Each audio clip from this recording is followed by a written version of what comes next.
This is the Humanist Report with Mike Figueredo. The Humanist Report podcast is funded by viewers like you through Patreon and PayPal. To support the show, visit patreon.com/Humanist Report or become a member at humanistreport.com. Now, enjoy the show. Welcome to the Humanist Report podcast. My name is Mike Figueredo, and this is the 190th edition of the program. Today is Friday, April 26th, and before we get into the news, I want to take some time to thank all of our newest Patreon, PayPal, and YouTube members, all of which either signed up just this last week to support us for the very first time or increased their monthly pledge. That includes Anthony Cotton, Chris Escadet, Corley LaSalle, Lisa Hammond Wessels, Mark Loomis, Peter LaCroix, Sebastian Hess, Seth Caddy, Shant Meridian, Sue Pearson, and Vincent Geschwend Jr. So thank you so much to all of these kind people. If you'd also like to support the show and join the independent progressive media revolution, you can do so by going to humanistreport.com/support or by checking out patreon.com/Humanist Report, and under any of our YouTube videos, you can join simply by clicking join below the video. So this week on the Humanist Report podcast, Pete Buttigieg compares Bernie supporters to Donald Trump supporters. Elizabeth Warren proposes free college and student loan debt cancellation. CNN holds 5 town halls with 2020 presidential candidates. And of course, CNN stacked the deck against Bernie Sanders. One of Bernie Sanders' biggest 2016 critics had a change of heart. Joe Biden launches his 2020 campaign by holding a fundraiser with a Comcast lobbyist. Presidential candidate John Delaney attacks Trump in the most mealy-mouthed way possible. Pete Buttigieg has doubts about Bernie Sanders' political viability, and prisoners should absolutely have the right to vote, and I'll make the case for that. And finally, we closed out the week with a discussion about the Flint water crisis, reaching its 5-year anniversary by speaking with documentarian Jordan Chariton about his film Flushing Flint. So that's what I've got for you guys for today's show. Let's go ahead and get into it. I hope you guys will enjoy the episode. So a couple of weeks ago on the program, we talked about an article that was published by the Washington Post, and the author was Dana Milbank, and he posits that Bernie Sanders is the Trump of the left. And ever since this article was published, we've seen cable news try to reinforce this narrative. We've seen politicians and establishment politicians, more specifically, try to reinforce this narrative.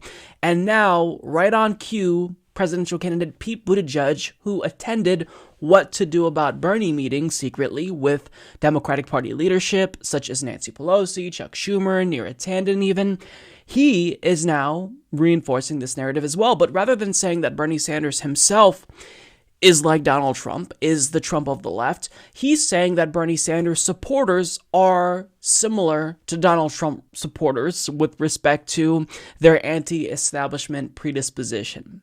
So this is what he had to say specifically, and when we come back, I'm going to tell you why I take issue with his framing of people who are anti-establishment.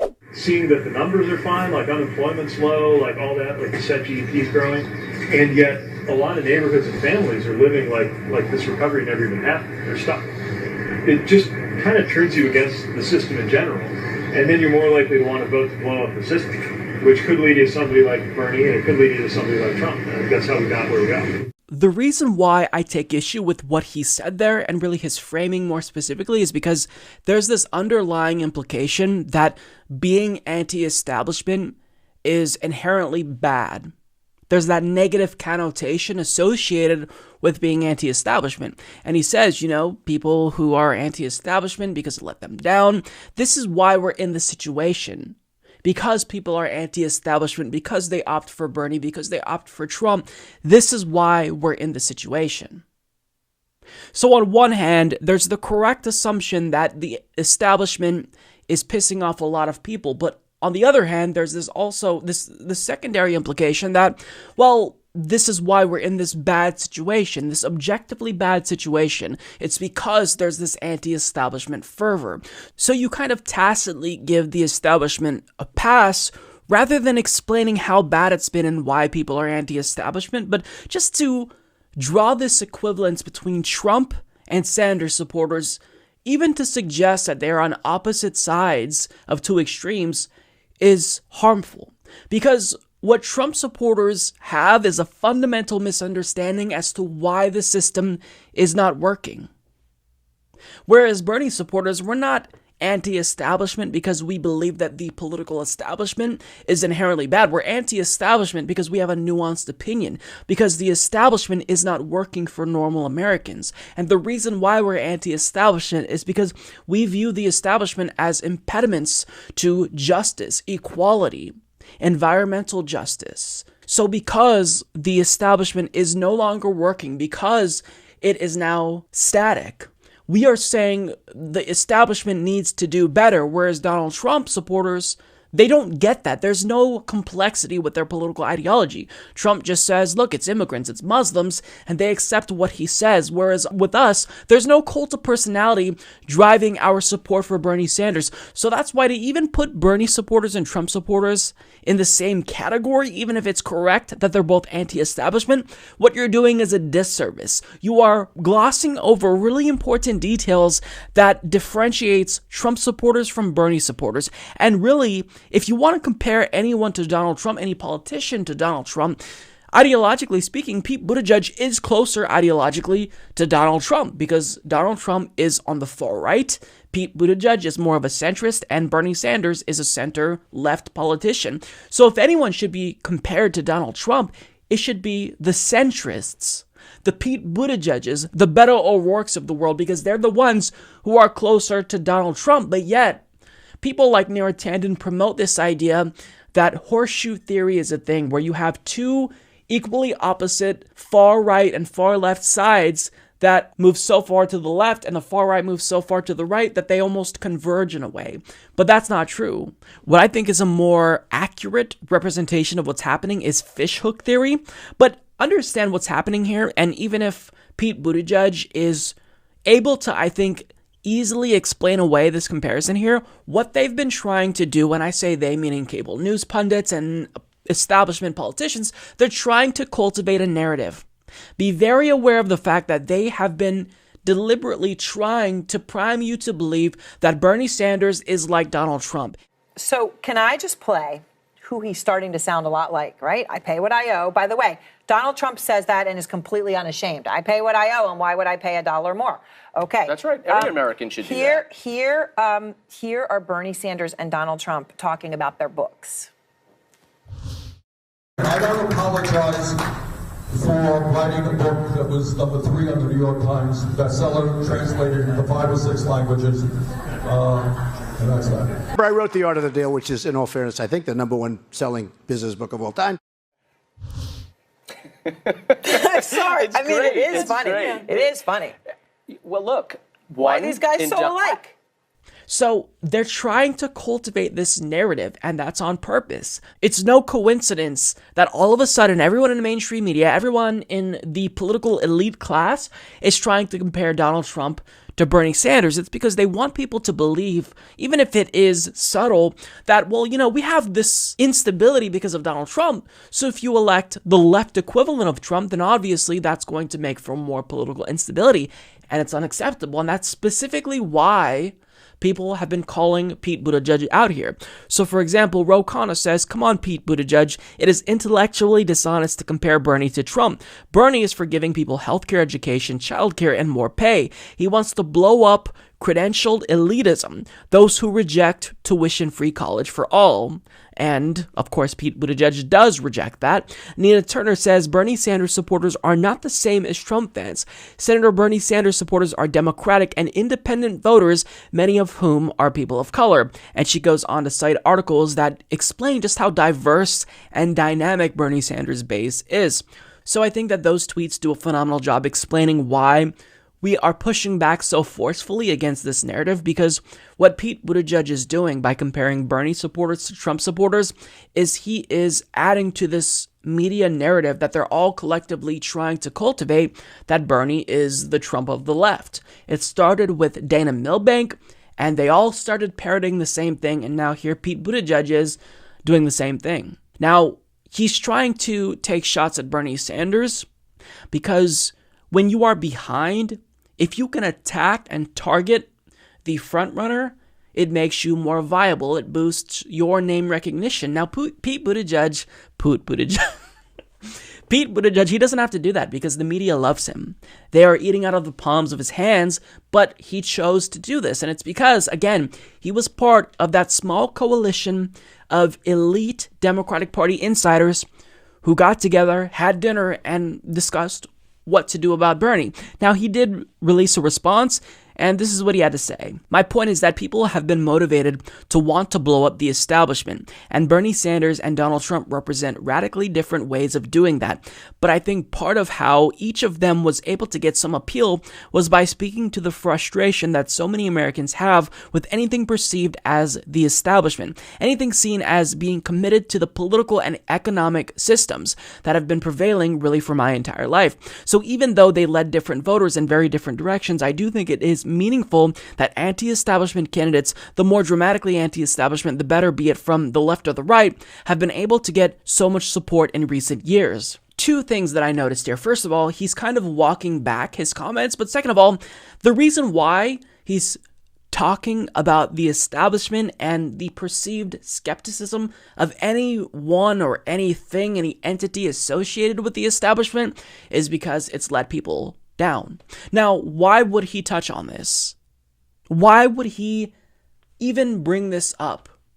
Well, it's because it's very clear that he is an establishment candidate. News media loves him. The Democratic Party leadership clearly loves him since they met with him to talk about what to do about Bernie Sanders. So he is part of the establishment. So I think that he's probably personally angered at the fact that people are skeptical of anyone who's perceived to be anywhere near the establishment. And since he is part of the establishment and certainly perceived to be that way, I think correctly so, and this is just speculation, I can't get inside his head, but because he's perceived to be establishment, now he wants to try to speak to the frustration and kind of communicate to voters, hey, look, I get it, I understand. The establishment isn't working. Now, the question is this a strategy that can help boost Pete Buttigieg's anti-establishment street cred? Possibly. I mean, I think that it's important, just generally speaking, that you acknowledge that there is widespread frustration with the establishment, but the problem is he will have this perception issue going forward since he already met with Democratic Party leadership and essentially conspired to figure out what to do about Bernie Sanders, and that's going to be a problem. So maybe it's the case that he wasn't intending to take shots at Bernie Sanders and he just worded what he was saying in a really poor way. But the problem is, once you start drawing comparisons between Bernie Sanders and Donald Trump and their supporters, you start making it seem as if you're jumping on the bandwagon on a particular narrative that media is currently trying to shove down our throats, that Bernie Sanders and Donald Trump are similar in a multitude of ways. And the problem is, if you do that, then people who you may need in the event you become the Democratic Party's nominee will feel disenchanted with you because they think that you're just like Donald Trump supporters. So all that I'm saying here is, if you want to be perceived as being anti-establishment, at least to a larger degree than he has been, then actually be anti-establishment, take more populist positions, and stop conspiring behind closed doors against Bernie Sanders. Period. So if we were to all pretend that Elizabeth Warren was not backtracking on the issue of Medicare for All, if we pretended for a minute that she was supportive of Medicare for All unequivocally, then she would be a virtually perfect candidate, because week after week she comes out with a new proposal that I think is bold, it's innovative, it's fresh, and she keeps going up in my book with the exception of Medicare for All. However, she proposed a college plan that would do two things. One, it would make public colleges and universities tuition free, and two, it would deal with the current student loan crisis in a meaningful way, and a really, really meaningful way, because she put forward a plan that is by far and away the best out of any presidential contender in the field. So she has a two-pronged approach to tackling the student loan debt crisis. The first is to make sure that people currently burdened with student loan debt get relief. And the second thing she wants to do is make sure that future college students don't deal with the current crisis that millennials are facing today. So she's calling for up to $50,000 in student loan debt to be canceled for 42 million Americans. This is huge. And ever since Jill Stein originally floated the idea of canceling student loan debt, I have been screaming about other Democratic Party politicians, namely progressives, to make this part of their agenda. And finally, a major candidate is adopting this. So she explains, my plan for broad student debt cancellation will cancel debt for more than 95% of nearly 45 million Americans with student loan debt, wipe out student loan debt entirely for more than 75% of Americans with that debt, substantially increase wealth for Black and Latinx families, and reduce both the Black, white, and Latinx white wealth gaps, and provide an enormous middle-class stimulus that will boost economic growth, increase home purchases, and fuel a new wave of small business formation. So that's her broad plan to relieve students currently plagued by student loan debt, but here's what she's proposing when it comes to free college. She wants all students to graduate with zero debt. She wants to give every American the opportunity to attend a 2-year or 4-year college without paying a dime in tuition or fees, make free college truly universal, not just in theory, but in practice, by making higher education of all kinds more inclusive and available to every single American, especially lower income Black and Latinx students, without the need to take on debt to cover costs. So this is the way that all candidates, especially progressives, should be talking about the student loan crisis. It's not enough to just say that we need to make public colleges and universities tuition free, because that's certainly important. It's certainly going to help future generations, but for those of us who already went to college and now have all of this student loan debt, you have to do more. And Bernie Sanders, I love him to death, but he just has not been bold enough when it comes to tackling the current crisis, because his plan is basically the same as Obama's and Hillary Clinton's. He'd limit the payments to a percentage of your income and forgive it after a number of years. But what Elizabeth Warren is doing here, it's just objectively better, and I'm glad that she's coming out with this, because this challenges even your favorite candidate, Bernie Sanders, Tulsi Gabbard, to move further to the left and take a more bold stand here. Now, I wanted to get into the specific numbers she talks about with regard to her plan, because it's very thorough, it's incredibly specific, and you can read her Medium post where she goes into great detail about what she wants to do. So it cancels $50,000 in student debt for every person with household income under $100,000. It provides substantial debt cancellation for every person with household income between $100,000 and $250,000. The $50,000 cancellation amount phases out by $1 for every $3 in income above $100,000. So, for example, a person with household income of $130,000 per year gets $40,000 in cancellation, while a person with household income of $160,000 gets $30,000 in cancellation. It offers no debt cancellation to people with household income above $250,000, and that's the top 5% of income earners. For most Americans, cancellation will take place automatically using data already available to the federal government about income and outstanding student loan debt. Private student loan debt is also eligible for cancellation, and the federal government will work with borrowers and holders of this debt to provide relief. Canceled debt will not be taxed as income. So this is absolutely gigantic. This is her best proposal by a mile and a half. This is great. And she has a number of proposals that I absolutely love, but this is a game changer. She just went up substantially in my book.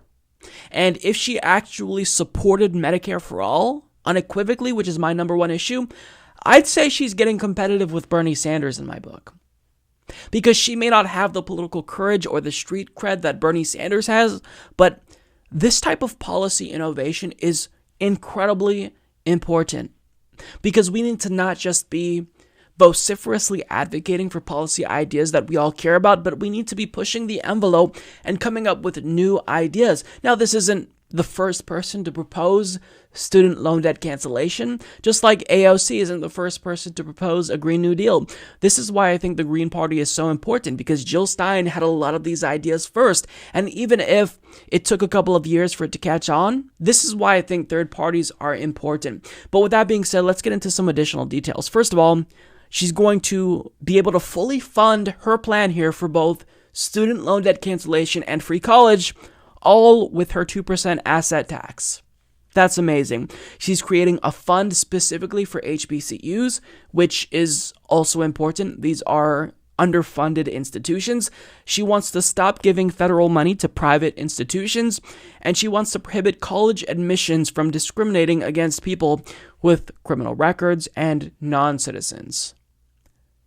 My hat goes off to Elizabeth Warren. I've been critical of her before, but this is a phenomenal thing to propose, and I think this will resonate with a lot of people, especially millennials, which is why Bernie Sanders, it would be very smart of him to come up with this policy. Although, when you look at David Sirota, who is part of Team Bernie, his response really kind of rubbed me the wrong way, because he says, remember when Bernie Sanders proposed tuition-free higher education in 2016 and the media slammed him? And now only 3 years later, the media lauds the idea as a brilliant innovation without even mentioning Bernie's tireless work campaigning for it.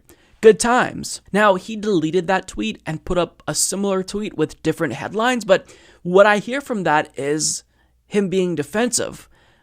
But you've got to acknowledge that Elizabeth Warren's plan is just objectively better than Bernie Sanders. Now we can be extra kind to Bernie and say he's the best on Medicare for all by a mile and a half, but on this issue, Elizabeth Warren takes the cake. She's just better than Bernie here. And I do find it frustrating that the media now is okay with this idea, since other people are proposing free college. And, they kind of dismissed Bernie Sanders and all of his ideas as pie in the sky. I do find that frustrating, but rather than getting defensive, compete. Push Bernie to do better. Push Bernie Sanders to propose his own student loan debt cancellation plan, because I've been screaming for years as a Bernie supporter that this is what he needs to do. And I've been trying to get Bernie Sanders on the program now. And in the event I were able to be successful at doing that, the first question I would ask him is, what are you going to do about student loan debt? Because, again, free college in and of itself is phenomenal. It ensures that my nieces and nephews will be able to go to college and not graduate with debt. But what are you going to do currently for people who already have this debt? Now, Bernie Sanders is cognizant of the fact that you've got to do something, but you've got to call it like you see it. Elizabeth Warren just outflanked Bernie Sanders from the left. Now, you can give Bernie credit for being the OG and being the first to propose free college, but at the same time, she's the first major Democratic Party presidential candidate to even talk about this in a really meaningful way. Student loan debt cancellation is a game changer. So don't get defensive, David Sirota. Compete. Come out with a better plan. Come out with 100% cancellation, because this is what I would do. If I'm even considering Elizabeth Warren's plan, if I were Elizabeth Warren, I'd say we're going to cancel 100% of student loan debt. That $1.5 trillion, we're deleting all of it, because you won't actually get that. But when you negotiate, you'll negotiate down to something that she's actually aiming for. So I would go bolder, and Elizabeth Warren just outflanked Bernie from the left, but she left him enough room to where he can still top her on this particular issue. All right, so I am choosing to make a video at 9 p.m. Pacific time. It is currently midnight on the East Coast. By the time I get this video out, it will probably be about midnight on the West Coast. And I'm making a video because, as you all know, CNN just had 5 back-to-back town halls, each 1 hour long, and this entire event, 5 hours long in total. So let me just start this video by complaining about how long that is, and how it would be a lot better if they broke this up and did one per night, because Jesus Christ, I felt like I just ran a marathon. Like, that is just too many town halls in the same evening. And by the time we passed that midway point, like once we got about halfway into Kamala's, I was already struggling to pay attention. By the time we got to Pete Buttigieg, I had already mentally tuned out, and I had to force myself to try to pay attention. So this was just, It was brutal, and we need to not do this again. Let's do one per night next time, guys, because that was difficult. And I'll say this, I actually didn't watch all 5 of them. I missed the most of Amy Klobuchar's. I tuned into like the last 5 minutes. I wasn't necessarily planning on watching hers. I probably will try to catch it later. But generally speaking, I don't care about Amy Klobuchar at all. Like, I don't even want to watch it to see if there's anything that I may be able to criticize her for, because she's just so boring. But I will say this. I tweeted about this and I asked people whether or not she was asked the question about why she chose to eat salad with a comb, and everybody like kind of responded jokingly, but I was actually being 100% serious. Like, I genuinely want more details on this story because I am captivated by this story. So if I were in a town hall and I were able to ask her a question, I would certainly ask her a question about the salad with a comb. And look, you all know me. You saw the interview that I did with Andrew Yang, and not to toot my own horn, but toot. It was full of substance. But when it comes to Amy Klobuchar, there's something about her that makes me only want to ask her the question about eating salad with a comb. So I will give you kind of this broad overview. I originally wanted to talk about this tomorrow, but I figured it would make more sense to talk about it now since I just watched all of these. And it's still fresh on my mind. But as you can tell, I'm starting off this video rambling, so we're already off to a poor start. This will probably be like 35 minutes by the time we're over, so you should probably just click out of the video now. But for those of you who are choosing to stay, let's talk about all of these town halls. So before we start talking about the individual town halls, I'm going to stay focused on Klobuchar just for a second because I want to share the Jeb Bush moment, because I didn't watch her town hall, but throughout the commercial breaks, I was trying to find clips that people were pulling from her town hall event, and she literally had a Jeb Bush moment. Take a look. And every single time I have run, I have won every single congressional district in my state, including Michelle Bachmann's, okay? It's when you guys are supposed to cheer, okay? Man, that's amazing.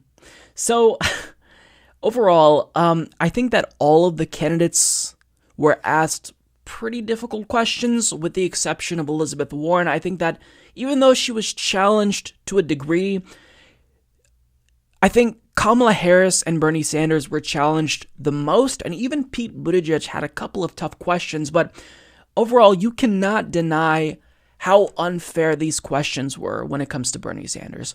He had a number of questions. In fact, virtually every single question that was posed to him forced him to take a defensive stance. There were no softballs, nothing that allowed him to kind of just talk at length about any of his policy proposals.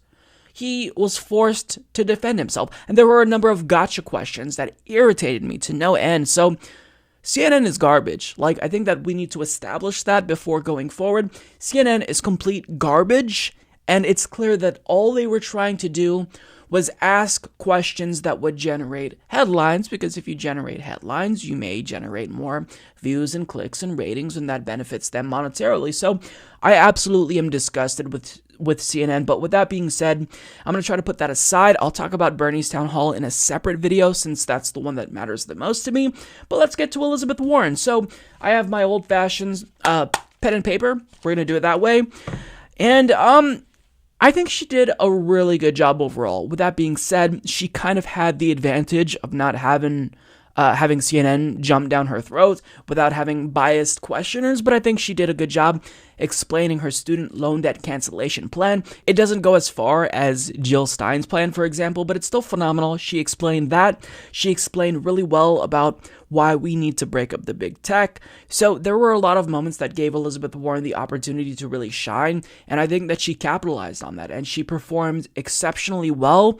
When it comes to impeachment, she talked at length about impeachment, and I think that she lays out a very thorough and detailed reason as to why, in principle, we should support impeachment. And I agree with her because I actually took pretty much the same position on impeachment.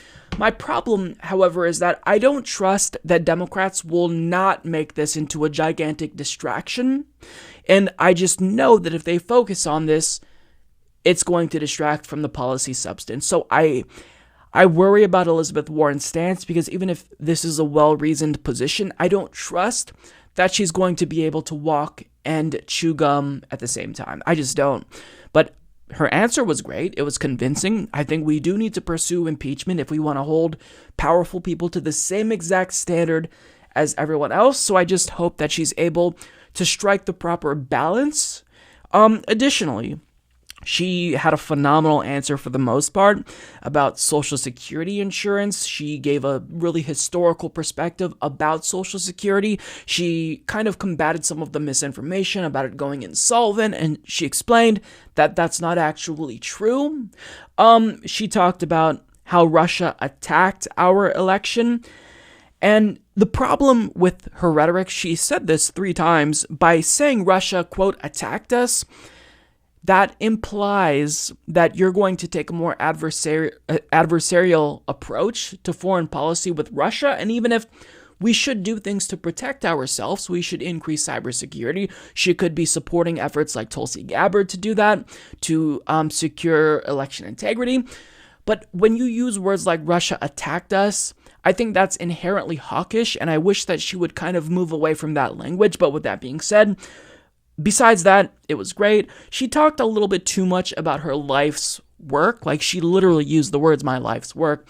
And I don't care so much about personal stories as I do about the policy substance. Now, I do think that it's, it makes sense. It's relatively relevant. That sounds a little bit redundant, but, it's relevant to say, I care deeply about these issues because, this is what I've been working towards, justice and equality. But I think that it seems a little bit forced, like she's trying to go out of her way to seem personable.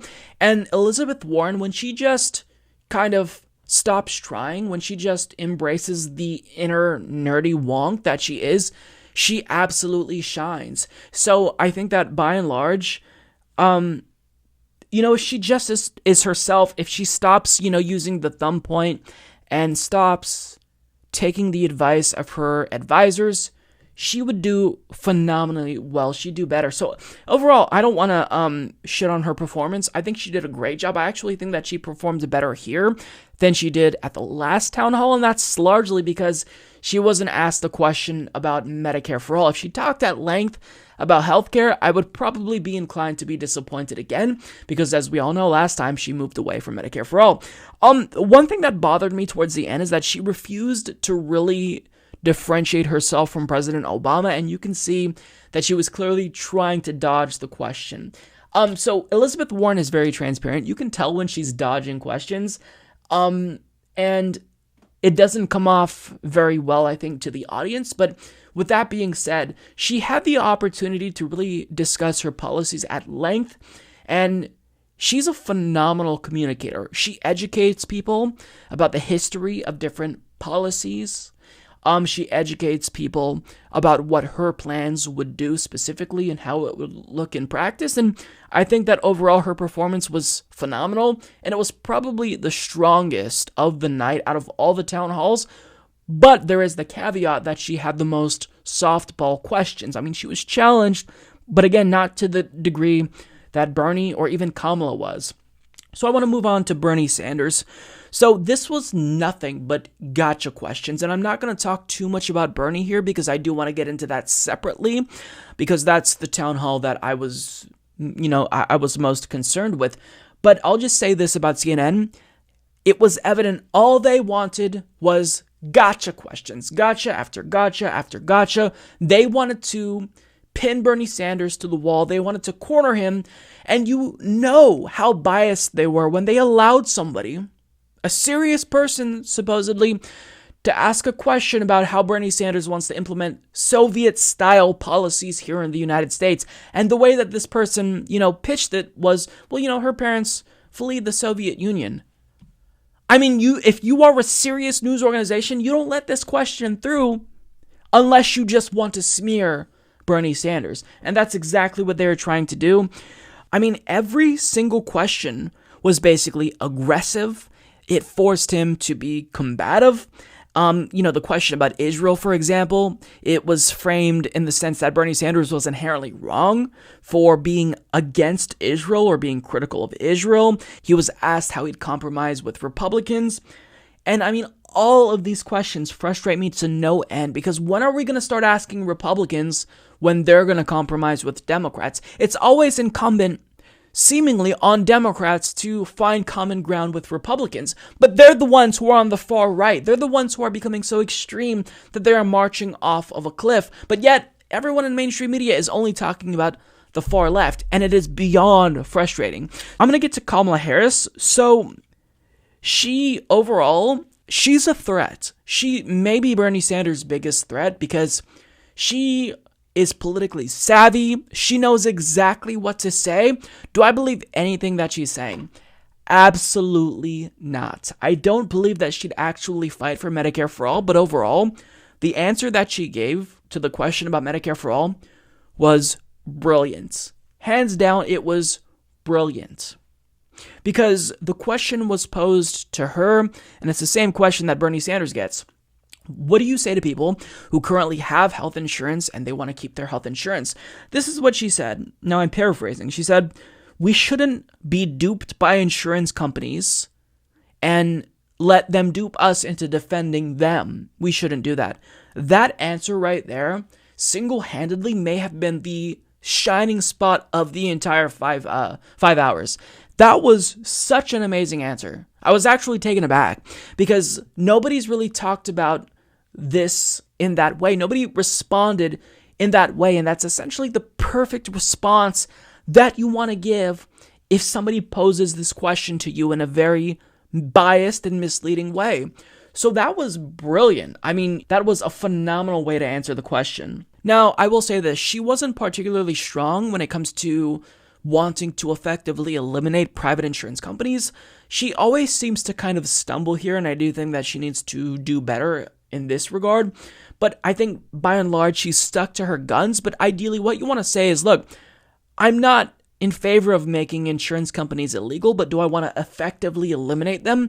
Absolutely. They can exist for supplemental coverage, and she did say this, but you need to stress that my goal is to make them go out of business because I want a single-payer system that is so robust, so good, that you won't even need to think about potentially getting private insurance coverage. So overall, here's what's crazy to me.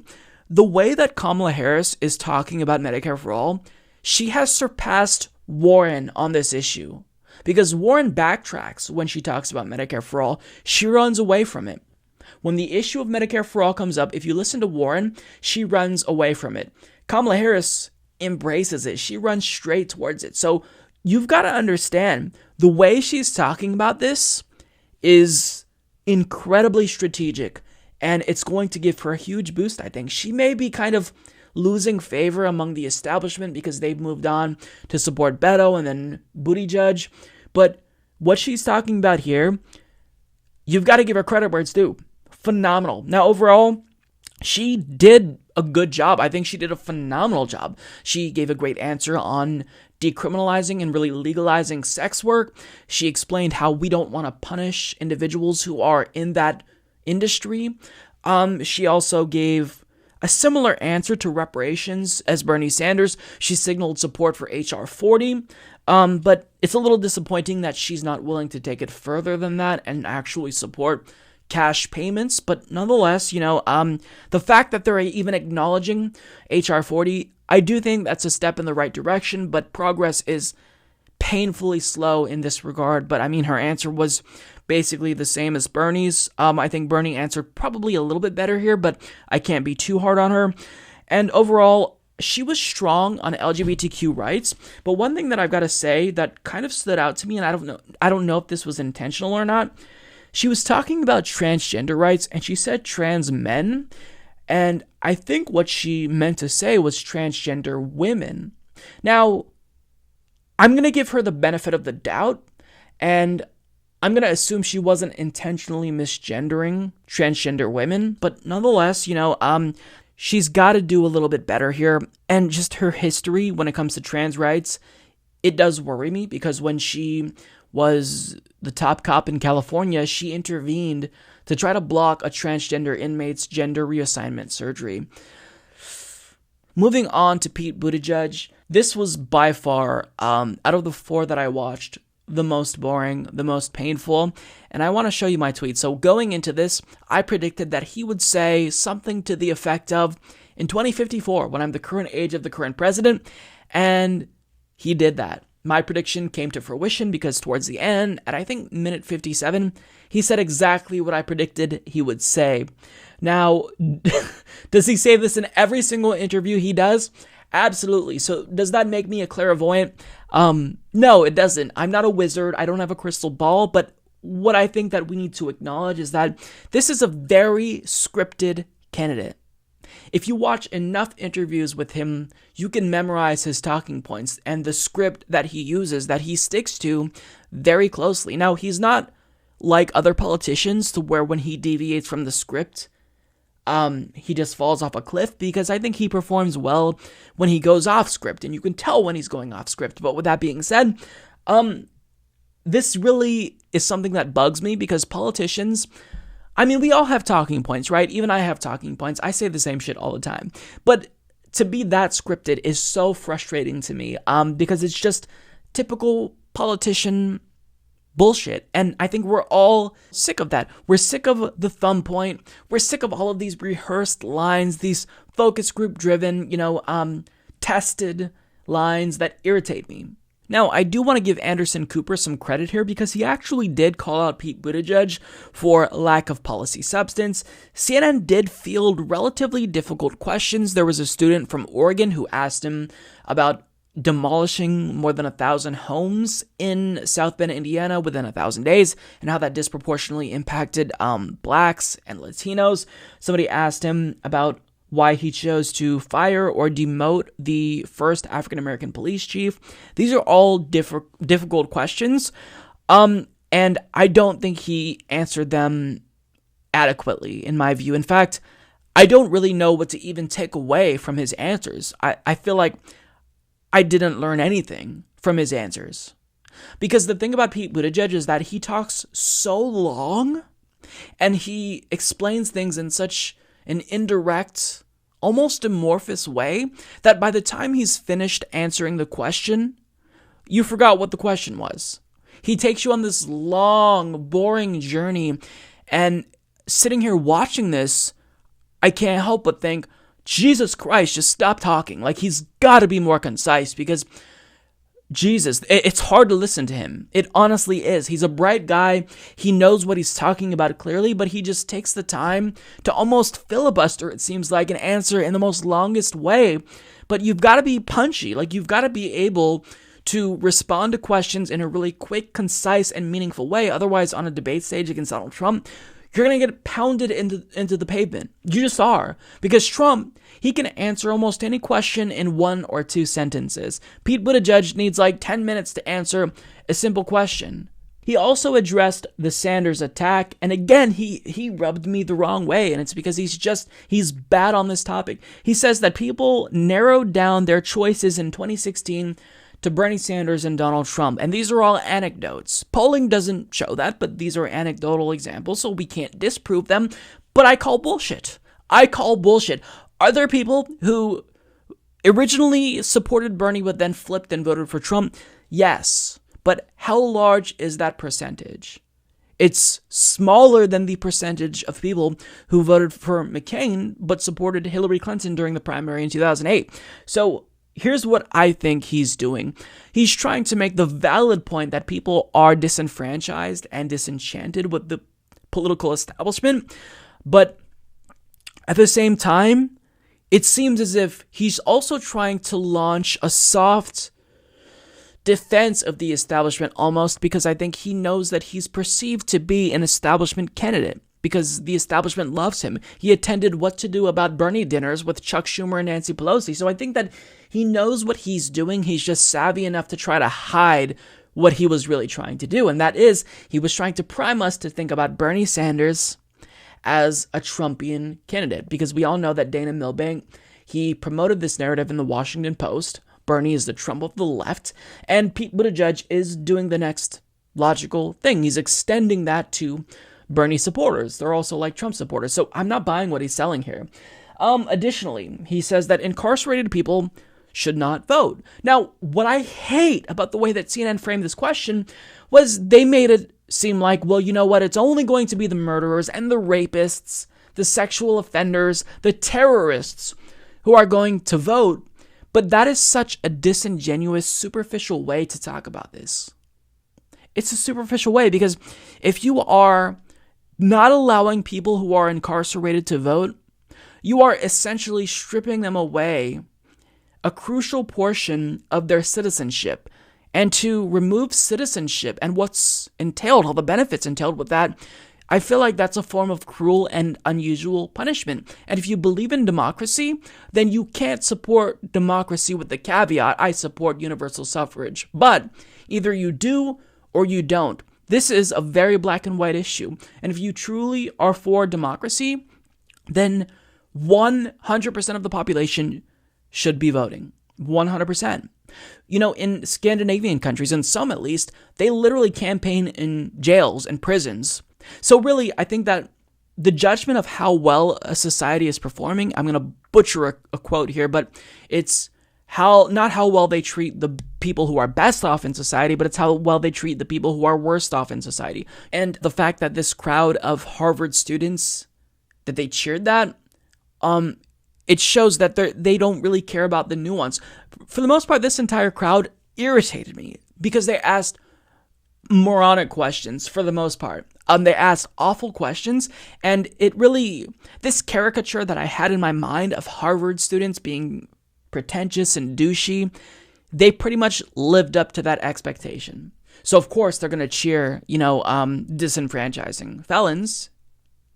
It reminds me, this, because Kamala Harris was asked the same question, this reminds me of when Michael Dukakis was asked about the death penalty and whether or not he would support getting rid of the death penalty for someone who murdered his own family. Advocating for universal suffrage does not mean that I am pro-rapist or pro-sexual assaulter. Bernie Sanders isn't, and Kamala Harris isn't, because she also said this is something we should talk about. It just means that if we want to live in a just society, in a democracy, we cannot deny people the right to vote. Any person the right to vote. So that irritated me. One last thing that I want to talk about is he got the question of homophobia. And as president, what would you do? How would you respond to countries? Something along those lines. I'm paraphrasing. Like Saudi Arabia, for example, who are brazenly homophobic. They literally kill people if you're gay. And he turned this into a question about America losing its credibility and why we need more credibility. But that doesn't address the crux of the question that was posed to you. And again, this speaks to Pete Buttigieg's ability to bullshit, because he can take anything and turn it into this long-winded answer that makes you forget about the question that was asked. And I think this is a really effective way that he can dodge questions, because it doesn't feel like a dodge because he's talking. But I mean, he's talking a lot. There's noise coming out of his mouth, but he's not saying anything meaningful. So with that being said, this is kind of my superficial overview of all of the candidates and their town halls. 5 hours was too long because, as you can tell, I've babbled now for 30 minutes nearly. Getting close there. And probably everything that I said was incoherent, and it was most likely as vacuous as Pete Buttigieg. Chris Cuomo hosted Bernie Sanders' second CNN town hall of the 2020 election cycle. And before we get into the specifics of this town hall with Bernie Sanders, I want to talk about what happened last time when Chris Cuomo hosted a town hall with Bernie Sanders. What they were doing was trying to lob gotcha questions against Bernie Sanders in an effort to extract a specific headline that frames Bernie Sanders as a candidate who said something bad. So, to show you a more explicit example of that, back in 2016, when Chris Cuomo hosted his first town hall with Bernie Sanders, Chris Cuomo was trying to get Bernie Sanders to say, "We will raise taxes in order to fund Medicare for all." Now, what he was trying to do was get Bernie Sanders to agree to this so he can take Bernie out of context, and CNN can then write articles about how Bernie Sanders says that we need to raise taxes.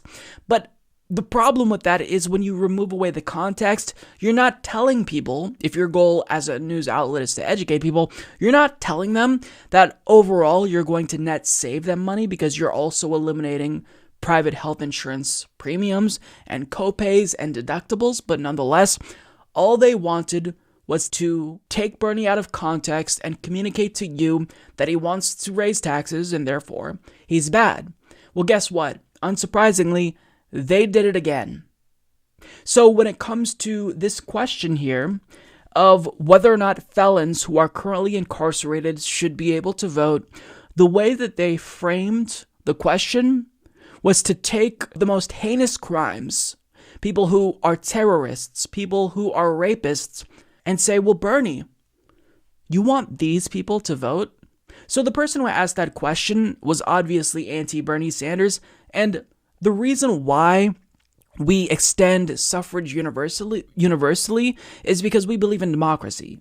If you think that people should not be allowed to vote because they're currently incarcerated, then you just have to admit that you're against democracy. So she posed this question to Bernie Sanders. He didn't really take the bait. Can you guess what Chris Cuomo did? The same thing he did last time. He reiterated the question, reframed it so Bernie would directly respond to whether or not he thinks someone like the Boston bomber should be allowed to vote. And look at the headlines that were produced. They stripped away the broader context of Bernie Sanders explaining the necessity of universal suffrage extending voting rights to everyone, including felons who are currently incarcerated, and they got what they wanted out of this. They got exactly what they wanted out of this. I hate to say it, but they were actually more unfair to Bernie Sanders than Fox News. 100% of the questions that were asked forced him to play defense. They were incredibly combative, and you could tell that every single person, out of all the questions that they curated, intentionally tried to get Bernie Sanders. This is gotcha journalism, and it was disgusting. And throughout the course of this town hall, I was just furious. Because if you contrast Bernie's town hall with, Elizabeth Warren's and Kamala Harris's, they were able to discuss policy at length. Bernie was not able to do that. He was denied that luxury because he was forced to defend himself. He went into that town hall and CNN assumed that he was public enemy number one, and the goal was to take him down, not give him a chance to explain himself, which is completely egregious. It is not good journalism. It's garbage journalism, and I think that Chris Cuomo should no longer be allowed to host these town halls because he did the same thing now that he did last time. He tries to get Bernie so we can take him out of context. Completely unacceptable. Completely. Now, in addition, to make matters worse, Bernie Sanders, he let his guard down. He just did. When he went into the Fox News town hall, he knew what to expect. He knew that there would be a plethora of biased questions lobbed against him, but he was prepared to swat that down. But when it comes to CNN, because they're more legitimate than Fox News, he just kind of let his guard down and wasn't as prepared to swat down these questions when he needs to treat CNN the same way he treats Fox News, because they are as out to get Bernie as Fox News is. In fact, Fox News may not be as out to get Bernie because they've somehow deluded themselves into thinking that Trump could beat Bernie, so maybe they want to try to prop Bernie up as a Pied Piper, if you will, but for the most part, CNN is out to get Bernie Sanders. This was incredibly clear during this town hall, and if you look at the headlines that came away, CNN got exactly what they wanted. So with that being said, let's get into some of the specifics and try to extract out the substance, because again, what a disappointing town hall. So when it comes to reparations, I notice a measurable improvement here from Bernie Sanders. He brought up, willfully so, HR 40. Thank you, because I like that he's talking about this. Is he where he needs to be on this? No, I think he still has a way to go. He still needs to do better, but for the most part, by saying that he supports HR 40, which is the bill that studies reparations, He's showing his willingness to listen and grow. He shows that he's not being as stubborn. And I think that this is the right move because strategically, if you think about this, if Bernie Sanders just did a 180 and said, look, I endorse reparations, they'd attack him for that anyway. We know that they're weaponizing the issue of reparations against Bernie Sanders. Julian Castro tries to do this, but if he flipped on it, they'd say, well, Bernie, this is disingenuous, you're flip-flopping. But by endorsing H.R. 40, he's showing his willingness to listen, but he's still not necessarily compromising from his original position. Now, where do I think Bernie stands personally? I think as president, if the study concludes that reparations would be something that benefits American descendants of slavery, I think he'd sign that into law. I really do think that. So I think that this was a good answer, and I was incredibly happy to see improvement there. Other areas where I think he did a good job, when it comes to the Green New Deal, he talked about people in current dirty jobs and how we need a just transition.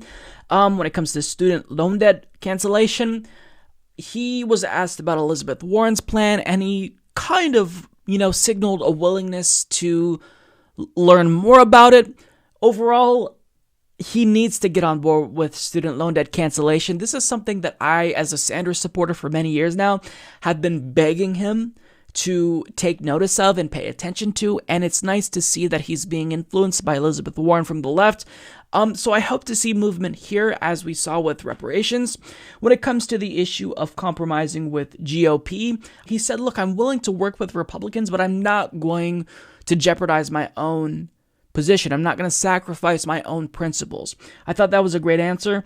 When it comes to impeachment, I was a little bit bothered by his answer because it felt to me like he was kind of dodging the question, not a direct dodge, but he was dodging it in the sense that he didn't seem to be inclined to want to address head on, should we or should we not impeach Donald Trump? He seemed open to it, but by and large, I think that he needs to come out with a very direct answer and stick to it.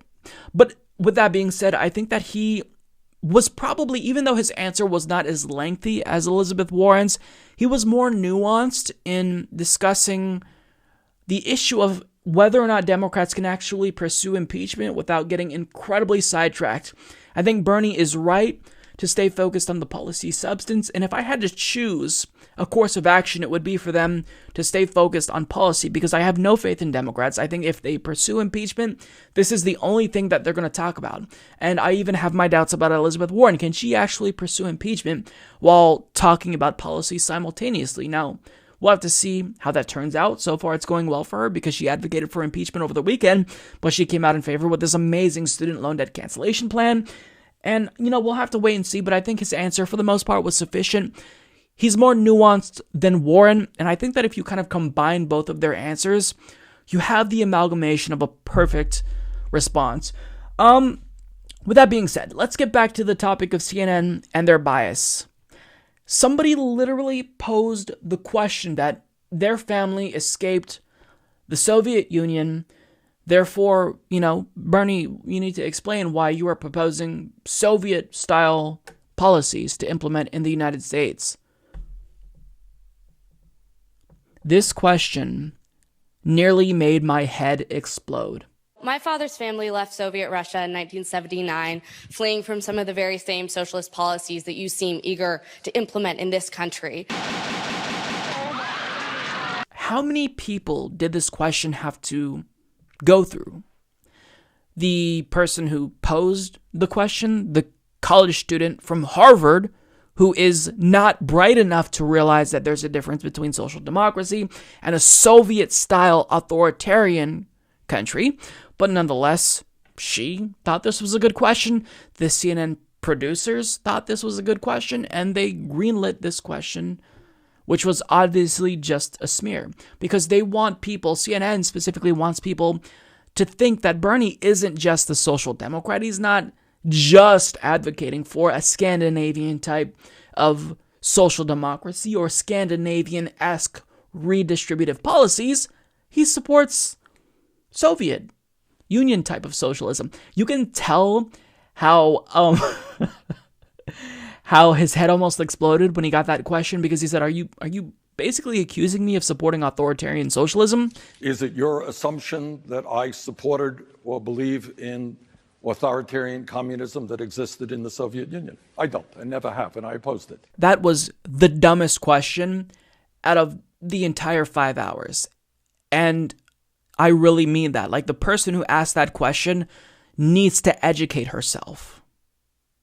The people at CNN who greenlit this question need to do better, because this shows that you don't actually care about policy. You don't care about asking fair but tough questions. You just want to get Bernie. Now, the last thing I want to talk about. They asked him a question about Israel, and it was framed from the position of, Bernie, why don't you want to suck off Israel as much as all of the other politicians? I mean, no matter what the policy position was, or the question was, rather, they asked it in a way that put Bernie on defensive. And I'm glad that Bernie did not really back down. He called Netanyahu a racist, but he does need to get better. I think his answer was not perfect here. But overall, let me just say this. Not the best town hall from Bernie Sanders. I think that he felt like, well, this is CNN, so I don't have to be as prepared as I was with Fox News. I think that he felt like, he would have an easier time swatting down the bias and the bullshit, but certainly he was not as aggressive. And I wish that going into future town halls, he'd do exactly what he did at the Fox News town hall, because what Andrew Cuomo did was a disservice. So that was the Bernie Sanders town hall. I may do a follow-up video where I go through some clips, but for the most part, CNN, they are terrible. This is why basically people on the left and the right hate CNN and they don't trust CNN. They are dog shit. They are a faux news organization that doesn't actually care about policy substance. All they want is to push an agenda. And their agenda was explicitly clear. They wanted to attack Bernie. They wanted to get Bernie Sanders. And that's why basically 100% of the questions were framed in a way that forced Bernie Sanders to defend himself or defend an existing position. He was not given the same opportunity as every other candidate was given to really talk at length about something that he was proposing. He wasn't given the opportunity to talk more specifically about Medicare for All. Now, to be fair, he did talk at length at the first CNN town hall about Medicare for All with Wolf Blitzer, but I mean, part of being a good host is allowing candidates to shine. You have to at least give them the opportunity to shine, and if they don't shine, at least you were fair in giving them the time. He was denied that.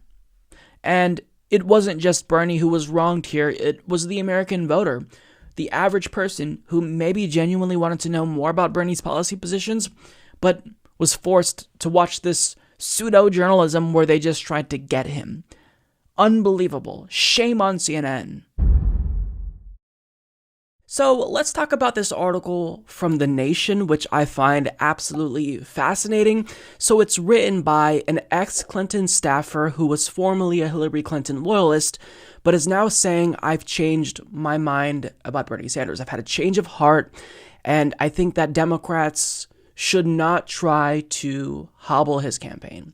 And the individual, as you all know, who I am referring to, is Peter Dow. Now, it's interesting because just a couple of years ago, him and I were on opposite sides of the Democratic Party civil war. We exchanged insults on Twitter, or not necessarily insults, but, we argued with each other on Twitter briefly. And a lot of people kind of looked to him as the quintessential Hillary Clinton supporter, who basically, in my view, propped up Hillary Clinton and put her on this God level where she was above criticism, and any and all criticism of her was just completely unacceptable. But now, over the last year or so, you've seen this measurable shift in his tone, and you notice that he's kind of had this political awakening, and in real time, you see him going through this evolution where he realizes that really relitigating 2016 isn't the best way to defeat Republicans, and correctly so. He realizes, look, if Democrats are going to try to take shots at Bernie Sanders and bring him down, they're just helping the GOP. Now, with that being said, do I think that he's saying Bernie should now be above criticism? No, because I've been critical of Bernie Sanders myself, but Basically, I think what he's really speaking to in this article is this concerted effort, these private dinners, these what to do about Bernie meetings between Chuck Schumer, Pete Buttigieg, and Nancy Pelosi to figure out how to defeat Bernie Sanders. But what he essentially says in this article is if we're doing that, we're shooting ourselves in the foot. And I want to read parts of this article to you because it's fascinating. So the article is titled, "I Was Bernie's Biggest Critic in 2016. I've changed my mind. Bernie Sanders can beat Donald Trump, and it would be an epic act of self-destruction for Democrats to try and hobble his campaign." And he writes, "If you had told me in the spring of 2016 that 3 years later I'd be touting the merits of the Bernie Sanders campaign, taking flack from Hillary Clinton's supporters for not being loyal enough to her, I would have laughed and asked what alternate reality you lived in. But life and politics have a way of taking unexpected turns, and here I am, writing about the considerable strengths Sanders brings to the 2020 election. I do so not to endorse Sanders or to minimize the large and diverse Democratic field. It is early in the primary and voters should take the time to assess all their options. I am going through that process myself, studying how the candidates campaign, how they deal with the corporate media, what policies they're putting forward. The reason I've focused on Sanders in recent weeks is because I am concerned that festering anger from the 2016 primary is causing a rift in the electorate that Trump and the Republican Party can and will successfully exploit. Bernie Sanders is unquestionably in the top tier of candidates for the Democratic nomination, and it would be an epic act of self-destruction for Democrats to plunge into an internecine conflict over his candidacy at a time when they need to marshal every asset to defeat Donald Trump and his GOP cronies. I am calling on Democrats, progressives, and leftists to hit the pause button, to table our disagreements no matter how intense, as we fight to preserve the rule of law and the last semblance of our democracy. We owe it to ourselves and our country. My political and personal evolution since 2016 has caught some people off guard. I'm often asked how a staunch Clinton advocate and former Sanders critic could reverse course. The answer is simpler than it appears. I spent 15 years before the 2016 election as a progressive activist, a critic of the Democratic Party's meekness in the face of GOP extremism, and a supporter of the policies Bernie Sanders promotes. After months of self-reflection about my own role in the 2016 primary, I realized I was among the far too many Clinton and Sanders supporters who got caught up in an ugly family dispute that spiraled out of control. We've all experienced those explosive fights. In the heat of the moment, we see each other as enemies, rather than human beings who largely share the same goals. So I began to reach out to repair what had been broken. On Twitter, I unblocked Sanders supporters who I had argued with. I tried to see things from their perspective, and I asked them to do the same. There's still some residual anger and skepticism, but the healing process has given me invaluable perspective, and I can now look at the 2020 primary through a clear lens. Virtually every state and national poll shows Sanders at or near the top of the Democratic field. Polls are fluid at this stage, but Sanders is a known quantity and his base of supporters is solid. His proven appeal to young voters and independents is a powerful asset, and his ability to deliver a well-crafted and unapologetic progressive message to Americans across the political spectrum is crucial if Democrats hope to take on an increasingly extremist GOP. Alarmingly, the ferocity of the GOP's attack on our norms and values is met with timidity from the Democratic Party leadership. Even after grassroots activists and voters generated a 2018 blue wave that swept Democrats back into power, in the House, the party leadership has proven incapable or unwilling to rise to the historic challenge of facing down encroaching fascism. There are no saviors coming to rescue us. We must become our own leaders. To defeat Trump and to reverse the rising tide of white nationalism that threatens the foundation of our democracy, we must have the courage to set aside old grievances for the greater good. Bernie Sanders is not the only candidate who can defeat Trump, but he's certainly one of them, and he should not be treated as the enemy. Wow. So just take a moment to reflect on this. These words were written by Peter Dow. Look, people can change. Now, if you look at any of his recent tweets, now he's being relentlessly criticized by Hillary Clinton supporters. So there's this question of, is this a genuine evolution? Is, this just to promote a book? And personally, I actually do believe that this is a genuine evolution because if you wanted to basically reverse course right now, specifically to promote a book, you're kind of doing a bad job at promoting your own book. Because imagine if I suddenly flipped and became a Hillary Clinton supporter, or worse, let's say I flipped and became a Trump supporter, and then I said, hey, Bernie supporters who've tuned in for years now, buy my book. I mean, you'd tell me to go fuck myself. You'd say, Mike, you're crazy. So, I mean, if this was a career move, it would be a really poor career move. Now, you can still make the case that, he's doing this to garner attention for his book, whatever. But is it likely that, this was a genuine evolution? I think so, because people are capable of changing. Since 2016, I myself have gone through numerous political evolutions, and I tried to stop being so defensive in the face of criticism and tried to be more introspective, because I realized that if I were going to be one of the people criticizing the Democratic Party for a lack of self-awareness, then I also needed to practice what I preached. So I started to kind of do some self-reflecting. I started to read more books, and I've kind of gone through my own, I guess, mini evolution. It's not a substantial one, but the changes that I've essentially gone through is now I'm more sharper in my criticism of capitalism specifically.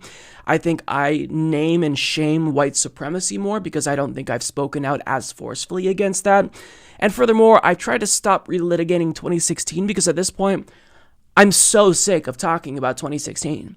We can talk about that for hours, and I think that in the event Peter Dow and I had a conversation about 2016, it would be an explosive argument. But if we just put that aside and talk about the policies that we presumably agree on, based on the indications we got in this article, and how to defeat Republicans, I think there would be a lot of agreement. And I think that this article, it really communicates that people on the other side are willing to partake in a healing process. And he's very careful here to not say, Democrats, let's come together. I think there's this message of inclusivity, progressives, leftists, because a lot of people don't identify with the Democratic Party. I left the Democratic Party in 2016, and I only re-registered reluctantly recently so I can vote for Bernie in 2020.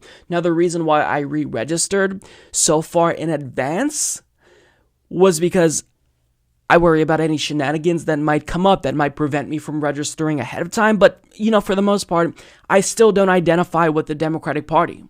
So I think that just collectively, people on the left do need to realize that there should be this olive branch that we extend to one another. Now, I, in saying that, acknowledge that I'm not willing to sacrifice any of my principles. I am still on the left, and I'm not going to yield an inch. But in terms of trying to have an open mind and welcome people who I formerly disagreed with, do I think that we should engage with those people? I do, because if we want to win, we've got to build a broad coalition. And I think part of that is not saying, well, fuck you, Peter Dow. You were a Hillary Clinton surrogate, not an official surrogate, but you certainly were one of her loudest boosters. So fuck you. I don't want to hear from you. And I don't think that's the best way to go about doing politics. I mean, the goal is to broaden your coalition. So if people genuinely want to change and reflect, then we need to welcome that. And I actually tried to foster dialogue with someone on Twitter who was a supporter of Alexandria Ocasio-Cortez, but hates Bernie Sanders. To me, this is perplexing because ideologically they are the same.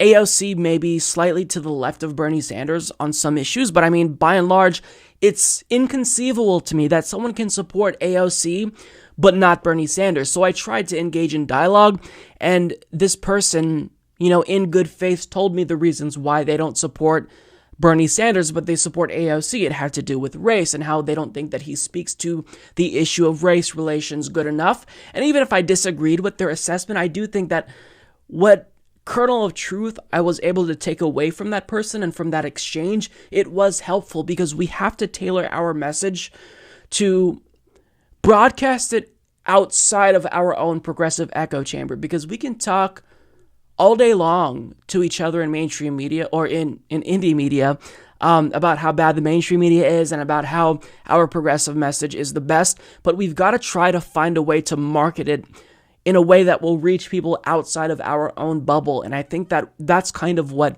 Peter Dow is doing here. And look, credit where it's due. If you look at what he's been saying on Twitter lately, he's been getting attacked for speaking the truth and saying things that we've been saying. So I absolutely welcome this evolution here. And, you know, shout out to him for doing this, because if he had this genuine, like, self-discovery and introspective process, it's very hard to fight past your own cognitive dissonance, and it's very difficult to speak out about them and vocalize, you know, this change, because you're afraid about how people are going to respond. There have been many times in my life where I've gone through these mini evolutions myself, some of them monstrous evolutions, and I was very worried about, you know, me vocalizing my change, because you don't know how that's going to come across. I mean, I grew up Christian, and then when I started to tell my family that I was atheist, you know, I was worried about that. When I started to, you know, come to the realization that I was gay, you know, I had to reverse course after living my life as a homophobe, openly so. I had to then tell people, look, I'm actually gay, and the homophobia that I was projecting was to hide my insecurity about my own sexuality. So I know firsthand that it's very difficult to basically reverse course, and especially in such a short time, for someone to vocalize their change like this. You know, you've got to give them credit where it's due. It's, I think it's bold. And if people want to change, if people want to join our team and come to our side, or at least form an alliance or a ceasefire to team up and take on Donald Trump, that's fine. So, you know, this is certainly a fascinating article. I'm glad he wrote this article, because I was genuinely curious. Like, we all kind of joke about the newly woke Peter Dow, but I think that to get this insight is very interesting. So, you know, credit where it's due. Peter Dow, my respect for him went up substantially because of this. To be able to vocalize your changes, even if you know it's going to lead to criticism from your former allies, you know, it's a bold move. So, you know, I respect him for this. As many people know, this week we are all expecting former Vice President Joe Biden to launch his 2020 campaign. And in fact, by the time you watch this video, he may have already launched his campaign. But I want to share something, a bit of news that really speaks to how out of touch he is, because he's already launching by doing something he should absolutely avoid doing. So as Carl Bode tweets, Joe Biden's very first act as a candidate will be to hold a fundraiser hosted by Comcast's top lobbyist, David Cohen, who calls himself the company's chief diversity officer, to skirt lobbying rules. Amusingly, Comcast gets very upset when you call Cohen a lobbyist, despite him very clearly being a lobbyist. Now, I find this hilarious because there are so many lobbyists in the country who get defensive when you refer to them, correctly so, as a lobbyist. Howard Dean does the same thing, but it's because we all know that the word lobbyist has a lot of negative connotations associated with it, because it is part of the corruption that makes Washington, D.C. so unappealing to normal Americans. But that's what Joe Biden's doing. He's launching his campaign by having a fundraiser with the Comcast lobbyist. Now, why is this especially harmful for a Democrat to do this? Because we are currently in the midst of the battle for net neutrality, an important battle that we are fighting like hell for. And he's getting in bed immediately with the enemy. So more details about this, as Donald Shaw of Real Sludge explains. On Thursday, after he announces he is running for president, Joe Biden will headline a fundraiser in Philadelphia, Pennsylvania, hosted by David Cohen, Comcast's senior executive vice president, who leads the company's lobbying efforts in Washington, D.C. According to reports, Cohen's email invite for the event asks for attendees to contribute $2,800, the legal maximum towards Biden's presidential campaign. Comcast, the largest cable company in the world, has been a leading voice in the telecommunication industry's efforts to oppose net neutrality rules, spending millions on lobbying against laws at the federal and state levels that would prohibit internet service providers from giving priority treatment to certain types of traffic, such as content produced by ISPs or their corporate partners.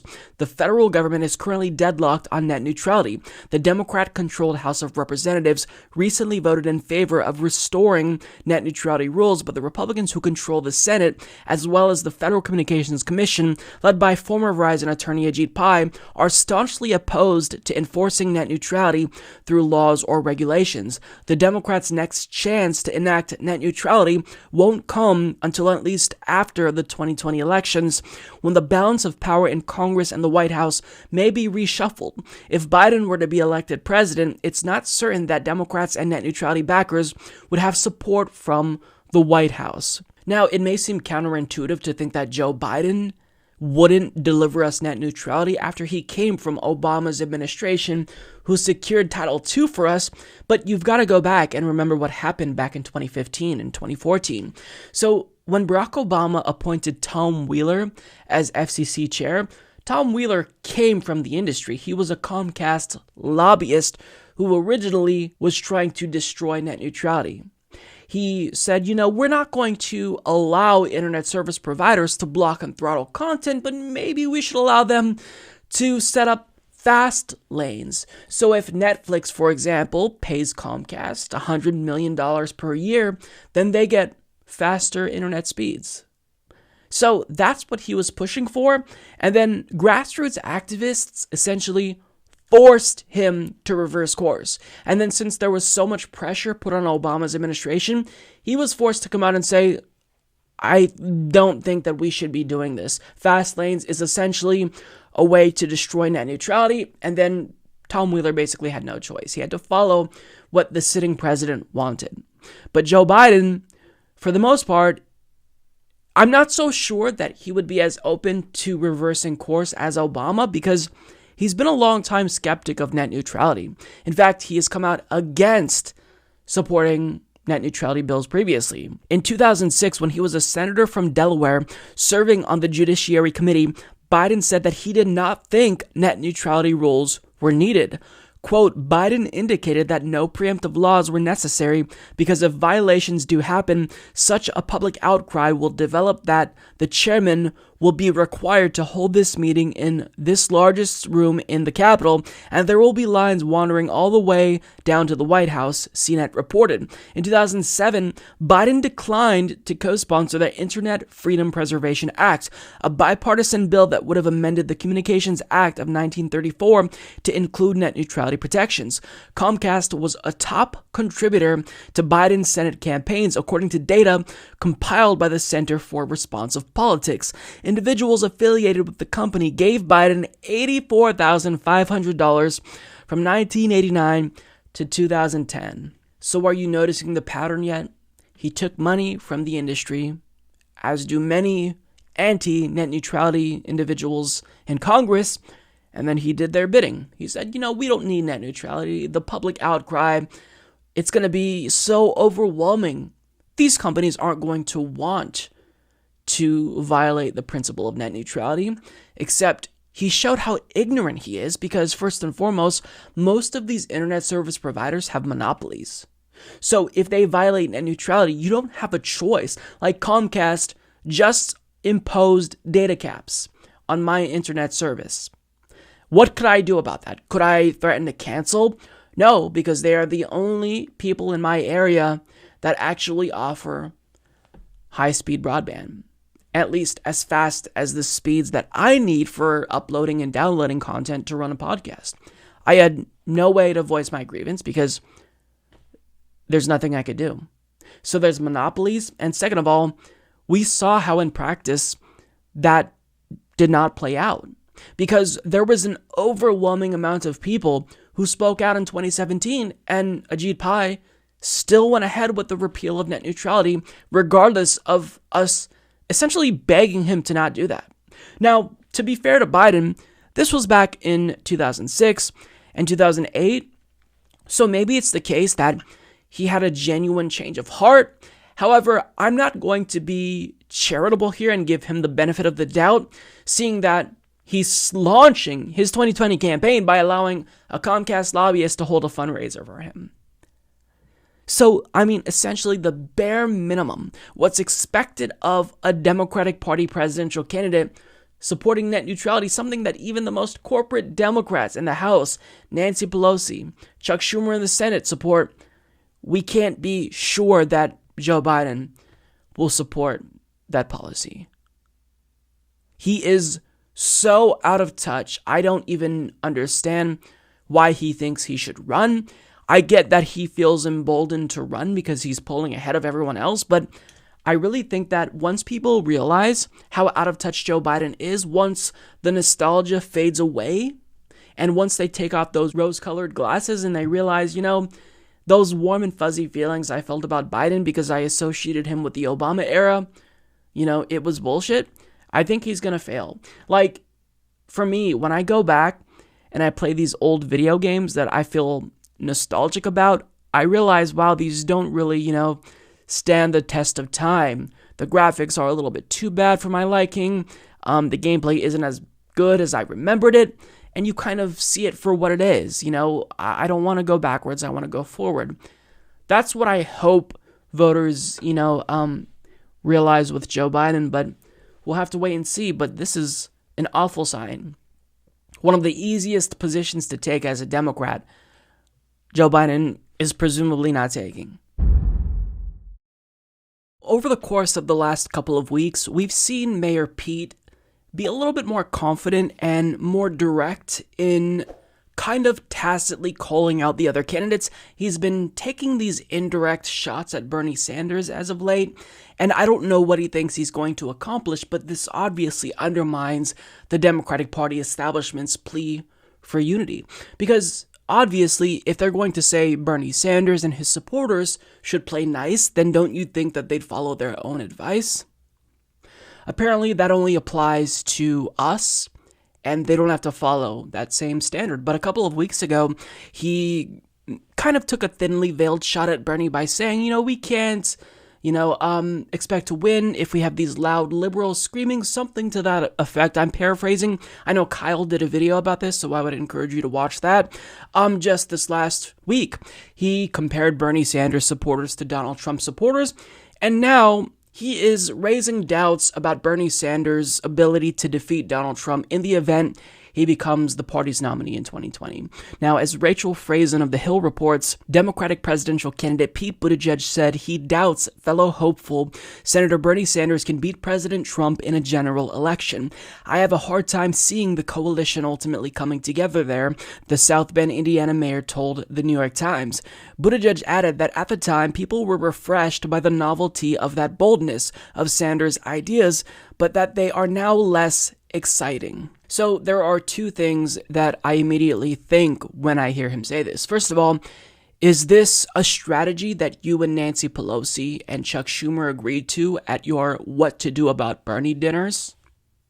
Is this what you decided would be an effective way to take down Bernie Sanders, to sow doubt about the competitiveness of the current frontrunner? I know Joe Biden will be announcing soon. He probably will have already announced by the time most of you see this video, but one of the frontrunners here, is that your goal, to make us think that he's not competitive? Second of all, imagine if Bernie Sanders said this about any of the other candidates. Imagine if he said, you know what, Pete Buttigieg, I doubt he could beat Donald Trump. There would be universal condemnation from the establishment. They would be screeching about this, saying, Bernie, how could you do that? Why would you float this idea that someone from the Democratic Party isn't competitive? Why would you sow doubt about one of our candidates, Bernie? But because it's Pete Buttigieg, I'm assuming he will get a pass. Now, the problem with him saying this is that, in spite of how he may feel, well, it is the case that Bernie Sanders is very much so competitive against Donald Trump, because when you look at 2020 hypothetical matchups, Bernie Sanders is beating Donald Trump by a larger margin than Pete Buttigieg. So really, he should be worrying about his own chances against Donald Trump and not thinking about Bernie's. Now, to be fair, we do have less data about Buttigieg's chances, but nonetheless, with the available information that we have at our disposal, it does seem as if Bernie Sanders, statistically speaking, would fare better against Donald Trump than Pete Buttigieg. Now, you can also make the case that, Hillary Clinton was polling about as well as Bernie Sanders is currently polling against Donald Trump in head-to-head matchups, but what you also have to do is look at how he fares in particular states that Hillary Clinton was not able to win, namely the Rust Belt. Now, according to this Tolchin research poll, Bernie beats Trump by 11, 10, and 8 points in Michigan, Wisconsin, and Pennsylvania, respectively. And according to Real Clear Politics, Bernie has an 8-point lead over Donald Trump in Michigan, a 4-point lead over Donald Trump in Wisconsin, and a 10-point lead over him in Pennsylvania. And in Pete's home state, Bernie beats Trump by an average of 2.7 points. And in other key states, Trump would need to win in order to maintain the White House. Bernie also beats Trump there. So, for example, in Ohio, Bernie beats Trump by 1 point. In Florida, Bernie beats Trump by 3 points. Now, honestly, I don't really feel comfortable talking about polling data at this stage in the process, this early, because polling data is incredibly unreliable this far out. It's likely to not remain static. I'm positive it's going to change. So I don't necessarily think that we should rely exclusively on the data. But with that being said, with the information we have available, does it say that Bernie Sanders is competitive against Donald Trump at this point in time? Absolutely. So with Pete Buttigieg trying to sow doubt against Bernie Sanders' chances against Donald Trump, not only is he statistically inaccurate, but he is doing something that is tactical. I don't think he truly believes personally that Bernie would not be able to defeat Donald Trump. I think any reasonable person can see that Bernie would fare very well against Donald Trump. But what he's doing is trying to sow doubts about someone who is probably his biggest competition. Because if he is smart, I'm sure he's expecting Joe Biden to faceplant. So he knows now, let's target Bernie ahead of time because that's going to be our best bet if we want to, win this nomination. We've got to take down Bernie. So I think this is strategic for him. But at the same time, this defeats this idea that we need to keep this clean. We shouldn't allow the Democratic primary process to devolve into name-calling and insults and, trying to besmirch the characters and electability and the chances of everyone else. I mean, they're the ones who say this all the time. We're not the ones who say that. They're the ones who say this. The establishment, that is. The, political class, the elite class, but yet they can't even follow their own standards. So Pete Buttigieg is someone who, more and more, I dislike him. The more that I learn about him, the less I like him. I was initially impressed by the way he was referring to policies like Medicare for All, and I like some of his policies, talking about electoral reform, abolishing the Electoral College, packing the Supreme Court, and depoliticizing it. But by and large, this individual is just too centrist, and you can tell that he is currently high on his own farts.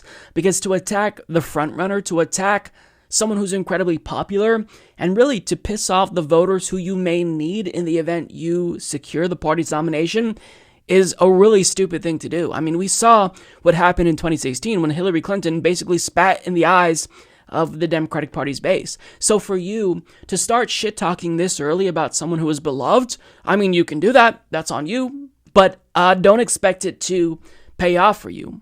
Because if you are going to punch Bernie Sanders, expect us to counterpunch. And I'll leave that there.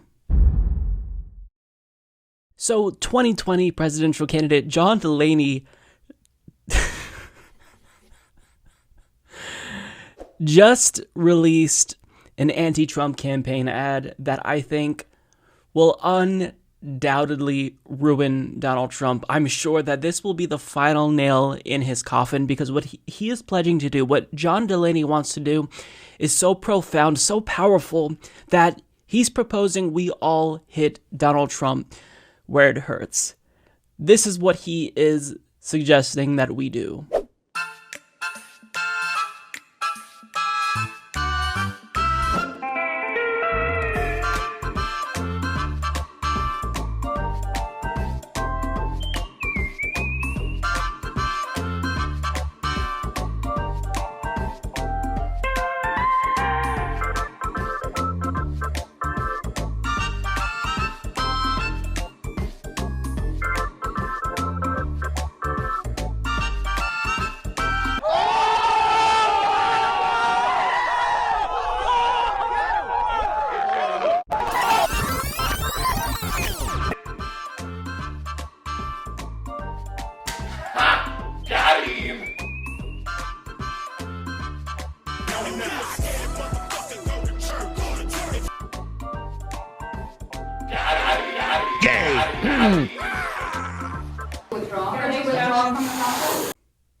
Got him.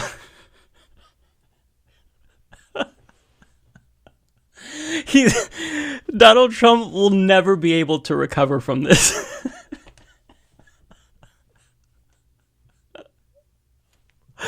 Like, who in John Delaney's campaign thought that this was a good idea? Who was proposing this and thinking, look, we've got to go savage, we've got to play offense here, and we need to hit Donald Trump where it hurts. Let's get people to unfollow Donald Trump. That'll show him. Let's not call him out for doing really horrible things. Let's not call him out specifically for vetoing the bill that would withdraw U.S. support for Saudi Arabia's genocide in Yemen. Let's not actually critique him because he chose to give himself a tax cut. Let's not hit him for being overtly corrupt and obstructing justice 10 times, according to the Mueller report. Let's unfollow him. I mean, centrist Democrats are so bizarre. They are the weirdest people because this is what they think is actually going to land. This is what they think will get Donald Trump. And let's look at this tweet here. This has 113 likes.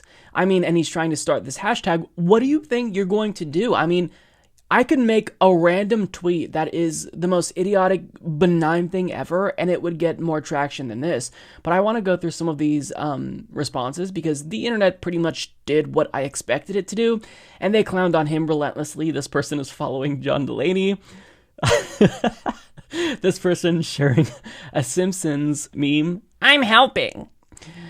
This odd map said I wouldn't encounter a dump fuck for another 2 miles. That's pretty savage. This person clowning on This is so hilarious. Don't hang your feet off the bed at night. If you do, the devil will eat them. I mean, these are all savage. I don't understand. Just going through some of these. I don't understand how anyone can think that this would land. We have Progressive Voice at the bottom here saying, really, bro? Look, this is beyond parody. To run a presidential campaign, to think that this is the type of thing that's going to land, I don't even know what to say about that. Oops, sorry. I wanted to show you guys something because I thought that this would be appropriate. I've been saving this image that I found. I didn't create it myself. I found it online. Wink, wink. And I wanted to show it to you guys. So, Kyle Kalinske said that his nickname for John Delaney is Nutsack Boy. Now, does this kind of violate the premise that nicknames for presidential candidates have to be value neutral? Yes. Am I willing to give Kyle a pass for that because his nickname of John Delaney was so amazing? Yes. Because the nickname Nutsack Boy is absolutely, I think, it's apt. That's all I'll say about that. Because you take this image, you make John Delaney and his twin brother faceless, and I think it's pretty appropriate. Now, when we do this, it's evident.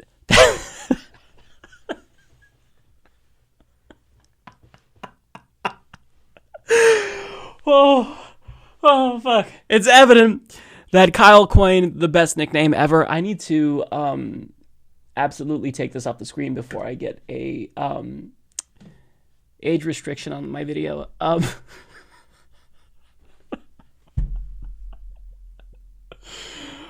Oh, shit. I need to share the tweet that was accompanied with this video. We've had enough of real Donald Trump's bullying and lies. Help Team Delaney take away his voice by unfollowing him on Twitter now. Hashtag unfollow Trump.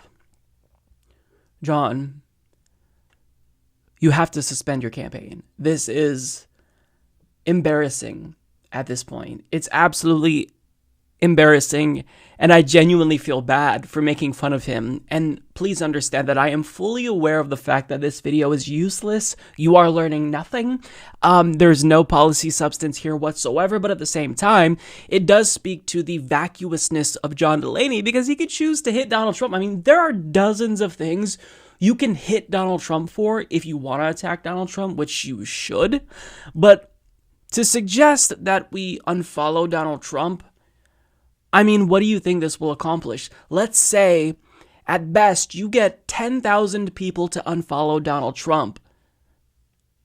I mean, I'm assuming that Twitter's purge of bots was more effective than this campaign is. I don't know what else to say about this. This video, 6 minutes now. It's gone on too long. God have mercy on your soul, John Delaney, because only somebody who is completely and utterly lost would think that something like this would be effective and would constitute as hitting Trump where it hurts. Jesus Christ. I'm tempted to pull up the picture again, but I'm not going to do that because I already know this video is going to get age restricted, if not outright deleted by YouTube, because I showed the video that I think, or the picture rather, that embodies the nickname that Kyle Kulinski gave to John Delaney, but I'll leave that there. I apologize for putting you through this, but I had to share. Hopefully you can understand and forgive me, viewers of the Humanist Report and fellow Bernard brothers. For those of you that tuned in to CNN's 5 town halls on Monday night, you'd know that the Boston bomber came up. Now, the reason why he came up was specifically because we were talking about voting rights and the expansion of suffrage to prisoners. Now, as a progressive, I was incredibly pleased to see candidates being asked about voting rights, specifically for prisoners. The problem is that the way that the CNN hosts who asked these questions framed it was so that way no matter how you answered the question, it was lose-lose. If you said that you support prisoners' rights in terms of them being able to vote, well then it looked as if you were sympathetic towards the Boston bomber and had some strange affinity for him. However, if you said that you don't support the rights of prisoners voting, then clearly it shows that you're not very progressive and you're not savvy and you're clearly not knowledgeable about this particular issue and why it's important for us to expand voting rights to 100% of the population. Now, I want to show you the answers that the 3 candidates gave who were asked this question. I think the right to vote is inherent to our democracy. Yes, even for terrible people. People who are convicted in prison, like the Boston Marathon bomber, on death row, people who are convicted of sexual assault, they should be able to vote? I think we should have that conversation. While incarcerated? Yeah. No, I don't think so. So who's right here? Well, obviously, Bernie Sanders is the most right. He answered in a very principled way, and even though he knew he was going to be smeared because of this answer, he held true to principle, because obviously I think he was cognizant of the fact that they were trying to headline farm. They were fishing for a particular headline, and they got exactly what they wanted. Now, Kamala Harris, she didn't necessarily shut out the possibility. She said, this is a conversation that we should have. I kind of see that as a dodge, but nonetheless, she was still lumped in with Bernie Sanders. Pete Buttigieg, he just is flat out wrong. Because the thing about this here, even if he got applause from the audience, it communicates to me that he doesn't actually know enough about voting rights, or he simply doesn't care about voting rights. But nonetheless, we'll get into that, but I want to look at the headlines that were produced after this town hall was finished filming.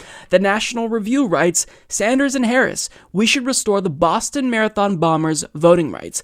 The Hill states 2020 candidates say Boston Marathon bomber should be able to vote from prison, and of course they have a photograph of him. They're framing this as Bernie Sanders and Kamala Harris specifically want the Boston bomber to be able to vote, just him.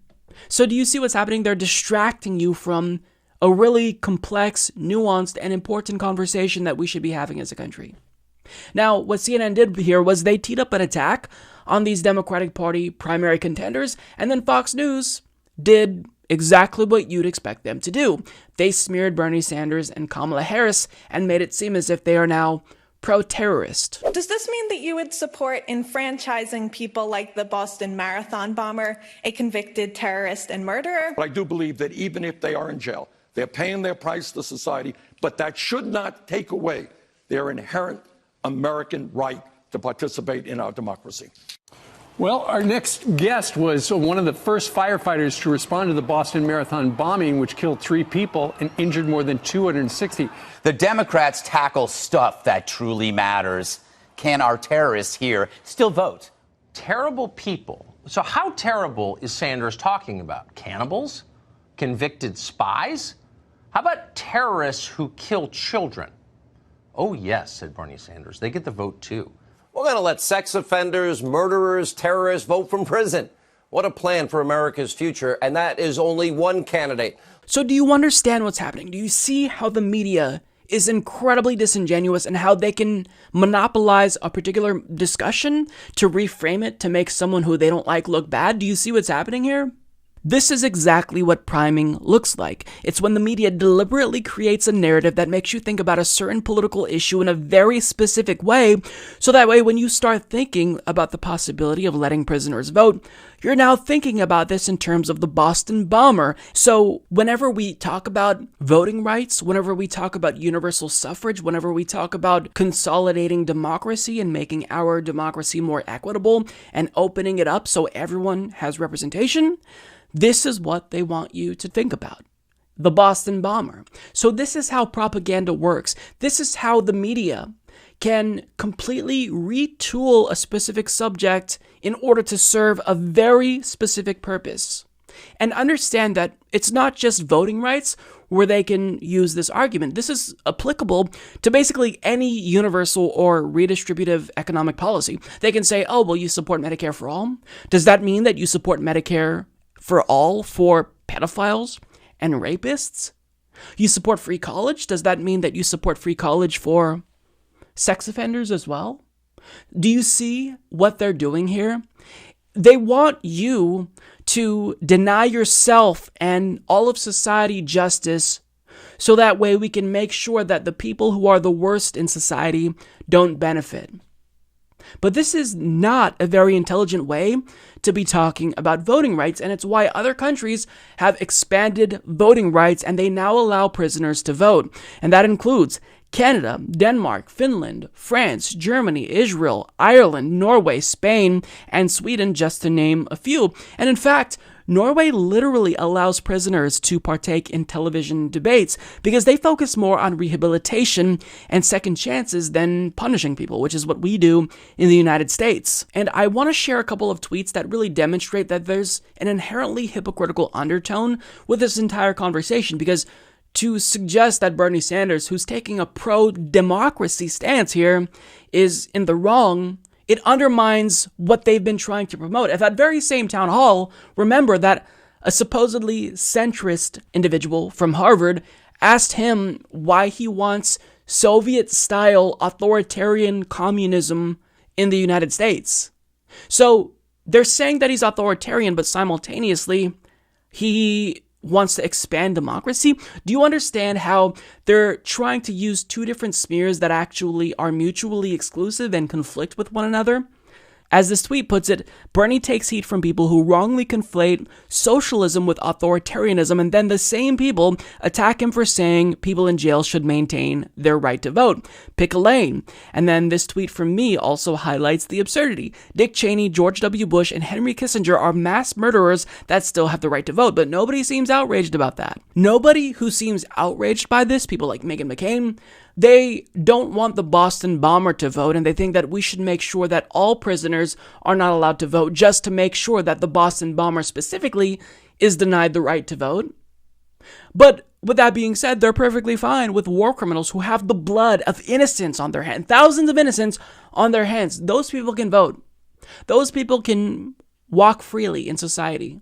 Dick Cheney, George W. Bush, who should be in prison for the rest of their lives because of the war crimes that they committed. George W. Bush and Dick Cheney literally catalyzed the civil war in Iraq. They are responsible directly for thousands, hundreds of thousands of deaths, and nobody has a problem with them voting. So if you are against murderers voting, then you actually do have to be consistent here. But really, I don't even want to go down that path because this isn't about whether or not we should allow murderers to vote. This is a broader conversation that we're having about voting rights. And I want to share a thread on Twitter from an individual who does a phenomenal job explaining how this isn't about the Boston Marathon bomber. This is about how our racially biased criminal justice system targets Black and brown Americans. Quote, what annoys me about this question is that about 3 in every 1,000 rapes result in jail time. Most rapists never lose the eligibility to vote. So incarcerated people having the right to vote isn't about terrible people voting. It's about whether you believe people who are disproportionately oppressed by an unjust system still deserve to elect their representative. I think yes. I reject the idea of depending on an unjust system that is racist, sexist, genderist, classist, etc. to determine who is eligible to vote or not.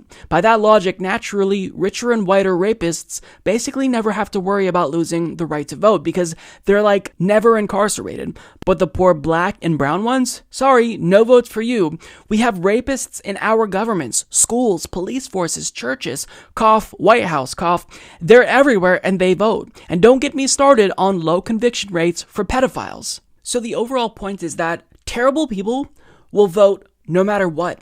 But you need to make a choice. Do you care more about democracy or do you care about punishing the people who were caught committing crimes? People who oftentimes are Black and brown and get locked up at a higher rate than their white peers. I want to share some more stats that I think really paint a more broad picture.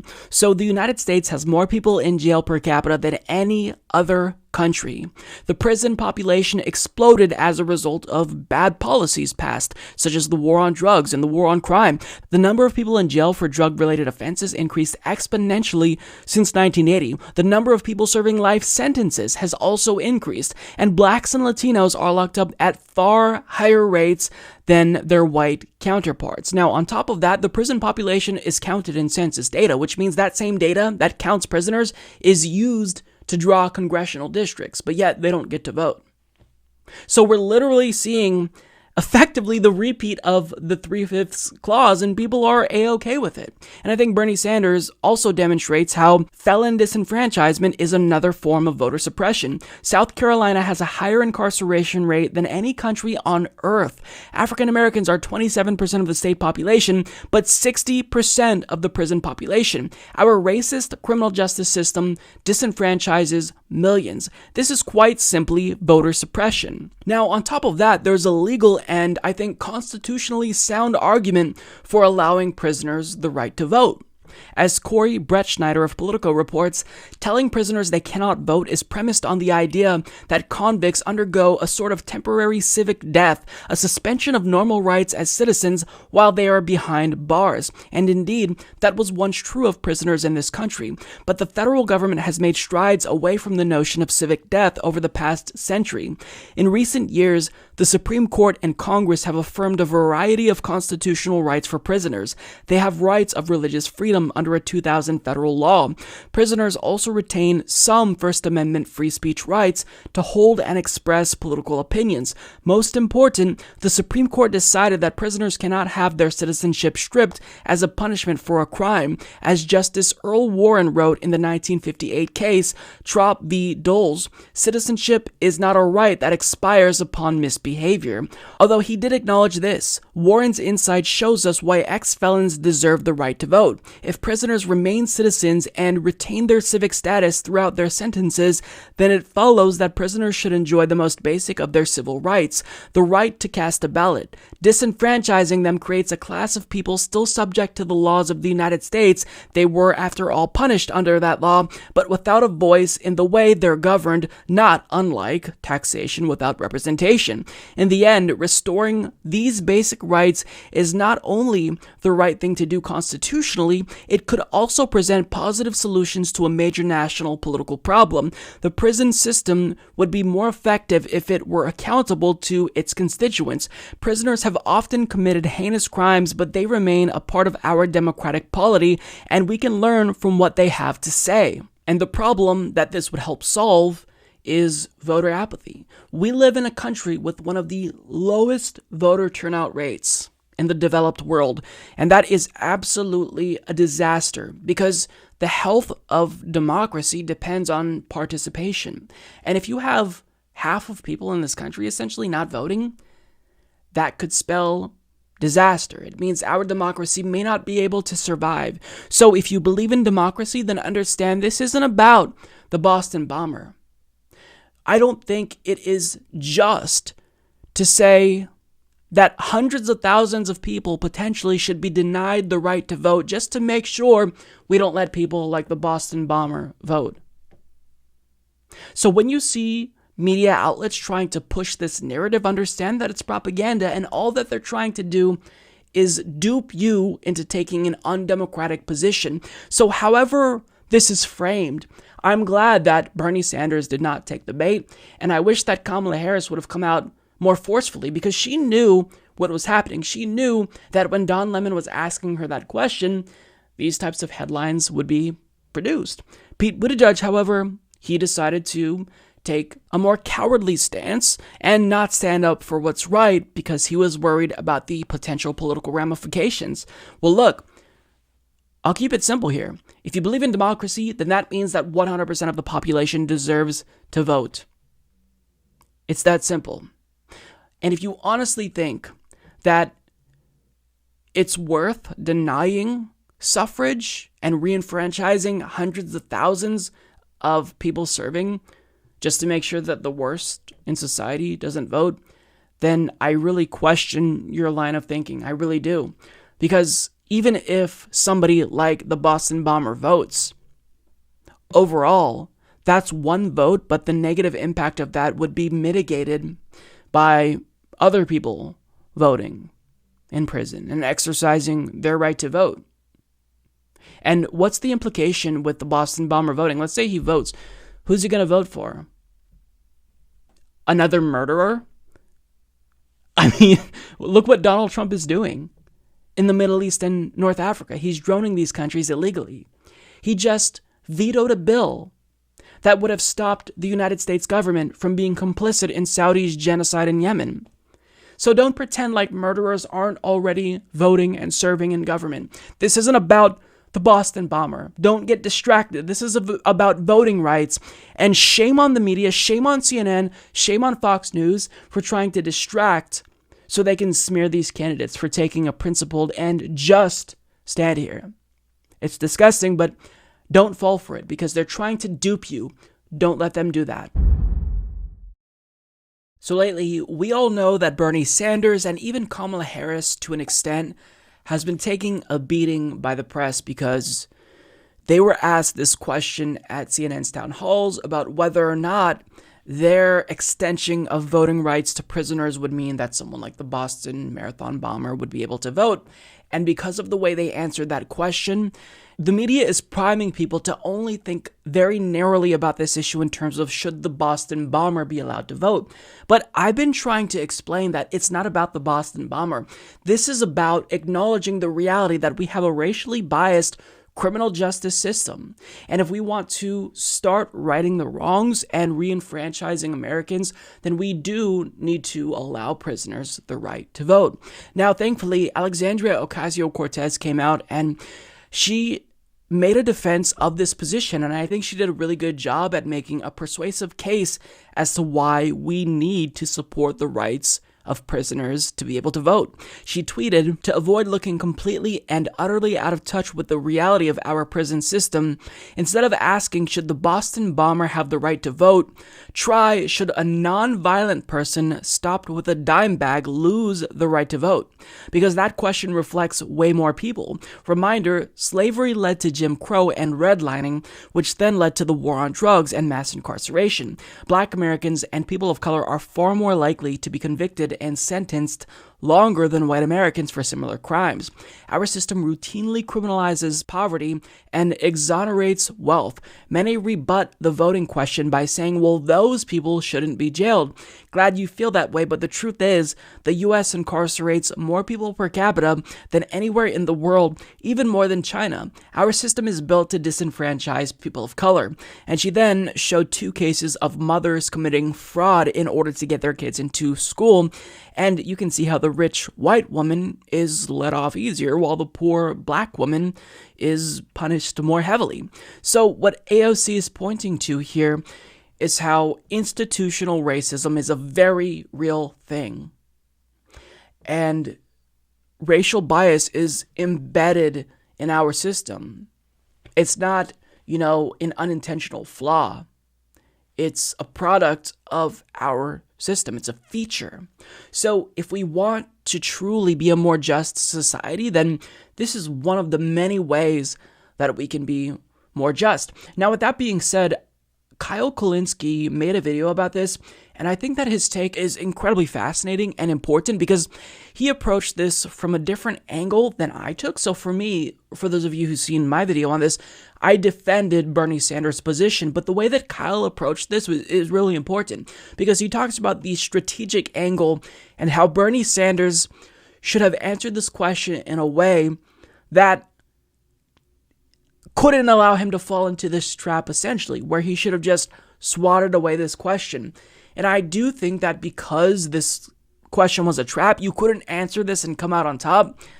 What Kyle says about this is incredibly important.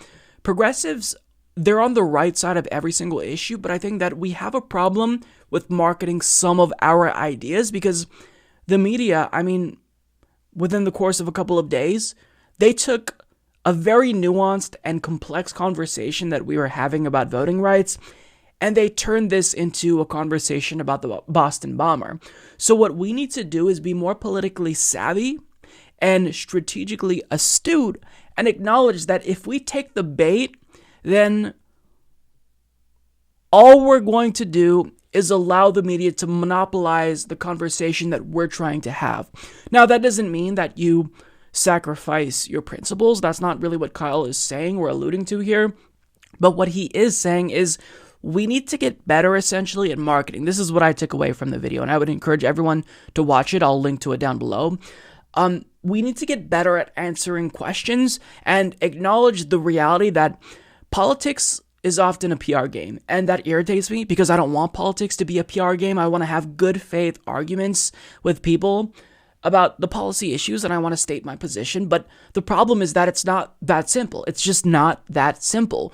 We need to portray our ideas in a way that is easily digestible for the American population. So, for example, if you're progressive, you've been screaming about single payer for decades, but it didn't start to catch on until we started to reframe the conversation and talk about it as Medicare for all. Because when you say single payer to someone, it's incredibly unfamiliar. It sounds foreign because it quite literally is foreign, right? We don't have that in this country. But when you start calling it Medicare for all, that is something that people can tolerate the idea of because they know what Medicare is. We have Medicare in this country. They know that, they love it. It has a couple of shortcomings currently because obviously people need Medicare Advantage to fill in the gaps. But if you communicate to them, look, we're willing to fix Medicare, or not necessarily fix it, but close those gaps and expand it to everyone, they can visualize that in a better way. So I think that's a lesson that is important, and we need to do this with other policies because there are policy positions that we take that aren't necessarily popular. We're lucky that a lot of our ideas are populist positions, and it's easy to make the case for those, but for more controversial positions that we take, like wanting to abolish the death penalty, we need to be more savvy in how we present these ideas. And that means not taking the bait if it's presented to us in a way where we're not going to come out as winners, and it's tough to anticipate how these questions will be framed, but we've got to do better, I think, at playing the PR game. And I hate to say that. I don't want to talk about marketing. I want to talk about policy because I'm more of a wonky nerd than a PR advertising person. But I mean, with that being said, that's the game of politics. And if you want to win, you've got to play the game, right? So, I'm not a populist. Like, I just so happen to take ideas that are incredibly popular, but I've never been on the side of saying, well, I only support policies that are popular, because a lot of times Americans don't get it right. They're on the wrong side of history. They were on the wrong side of history on a number of civil rights issues, right? Slavery, interracial marriage, gay marriage. So I'm not someone who's only going to take a policy position because it's popular. But with that being said, because I have so many more, I guess you could say fringe ideas, because technically they are if they're not supported by most people. Since I have more fringe ideas in comparison with the electorate, like I support reparations, I support prisoners voting, I support ending the death penalty, I think that, for someone like me and just progressives at large, we need to do a better job at marketing our ideas, and we need to make it so people can empathize and sympathize with our position more. Because if we don't do that, then we allow for situations like this, where they can take our position and make it about the Boston bomber, when that's not really the conversation that we care about. We don't care about the Boston bomber. So I think that also what Kyle points out here is that what was lacking in Bernie's answer was the human approach, because he brought up the Michael Dukakis answer on the death penalty, which we all admit, I think it's universally acknowledged that he face planted when he answered that question. But we need to make it more human. If Bernie would have said, look, I think that someone like the Boston bomber is a morally reprehensible human being, and of course, I don't personally want him to vote, but I don't want to have a conversation about him. Like, if Bernie tailored his answer to really address the main crux of the person who was asking that question, I think it would have come off a lot better. So I think that what Kyle's point is in approaching this strategically is that we've got to do better. And I wholeheartedly agree. Well, I think it's important for us to defend the merits of Bernie's argument based on principle. We do have to simultaneously acknowledge that our boy's got to do better. He's just got to do better answering questions and marketing his ideas. And for the most part, Bernie does do a phenomenal job at marketing a lot of his progressive ideas. But we've got to grapple with this fact that some of our ideas are not mainstream yet. They're just not. Now, do I think that if we made the case and educated people, they could be mainstream one day? Absolutely. It's just a matter of how we do that. And one thing that Kyle noted that I hadn't previously thought about, which is important, is that what the establishment will try to do going forward is try to draw out some of Bernie's more unpopular stances and really focus on those and hammer away at those stances so you can kind of drive down his populist appeal. So we need to anticipate what's going to happen better, I think, and we've got to adjust. So with that being said, I am unequivocally on the side of allowing prisoners to vote, but I think that we need to learn a little bit from this week, and Bernie, I hope, takes away, something from this week, in that he's more astute and savvy in answering some of these questions that are gotcha questions. I mean, again, there's no way you can come out on top answering that question. So at this point in time, what do? You reframe the question, answer the question that you just reframed, because it's a biased question, right? You're asking a very leading question that you want a very specific answer to. You want Bernie to say, I want the Boston bomber to vote. So Bernie needs to realize that this is going to be something that comes up, and he's got to adjust his strategy to make sure that he maintains control of the conversation and he's able to continuously monopolize the discussion with regard to all of these issues. But I'm glad that AOC made the case. But yeah, overall, unfortunately, we have to play the PR game if we want to win, because you can't win unless you play the PR game. And it's that simple. So I'm glad that AOC made the case, because morally we're right. It's just a matter of convincing people that our position is in fact the just position. And we've got to educate people. Simple as that. Well, we all knew that this day was coming sooner or later, and it is officially here. Former Vice President Joe Biden has officially jumped into the 2020 race, and we've got quite a bit to talk about, but before we get to that, this is his announcement video. Charlottesville, Virginia is home to the author of one of the great documents in human history. We know it by heart. We hold these truths to be self-evident, that all men are created equal, endowed by their Creator with certain inalienable rights. We've heard it so often, it's almost a cliche, but it's who we are. We haven't always lived up to these ideals. Jefferson himself didn't, but we have never before walked away from them. Charlottesville is also home to a defining moment for this nation in the last few years.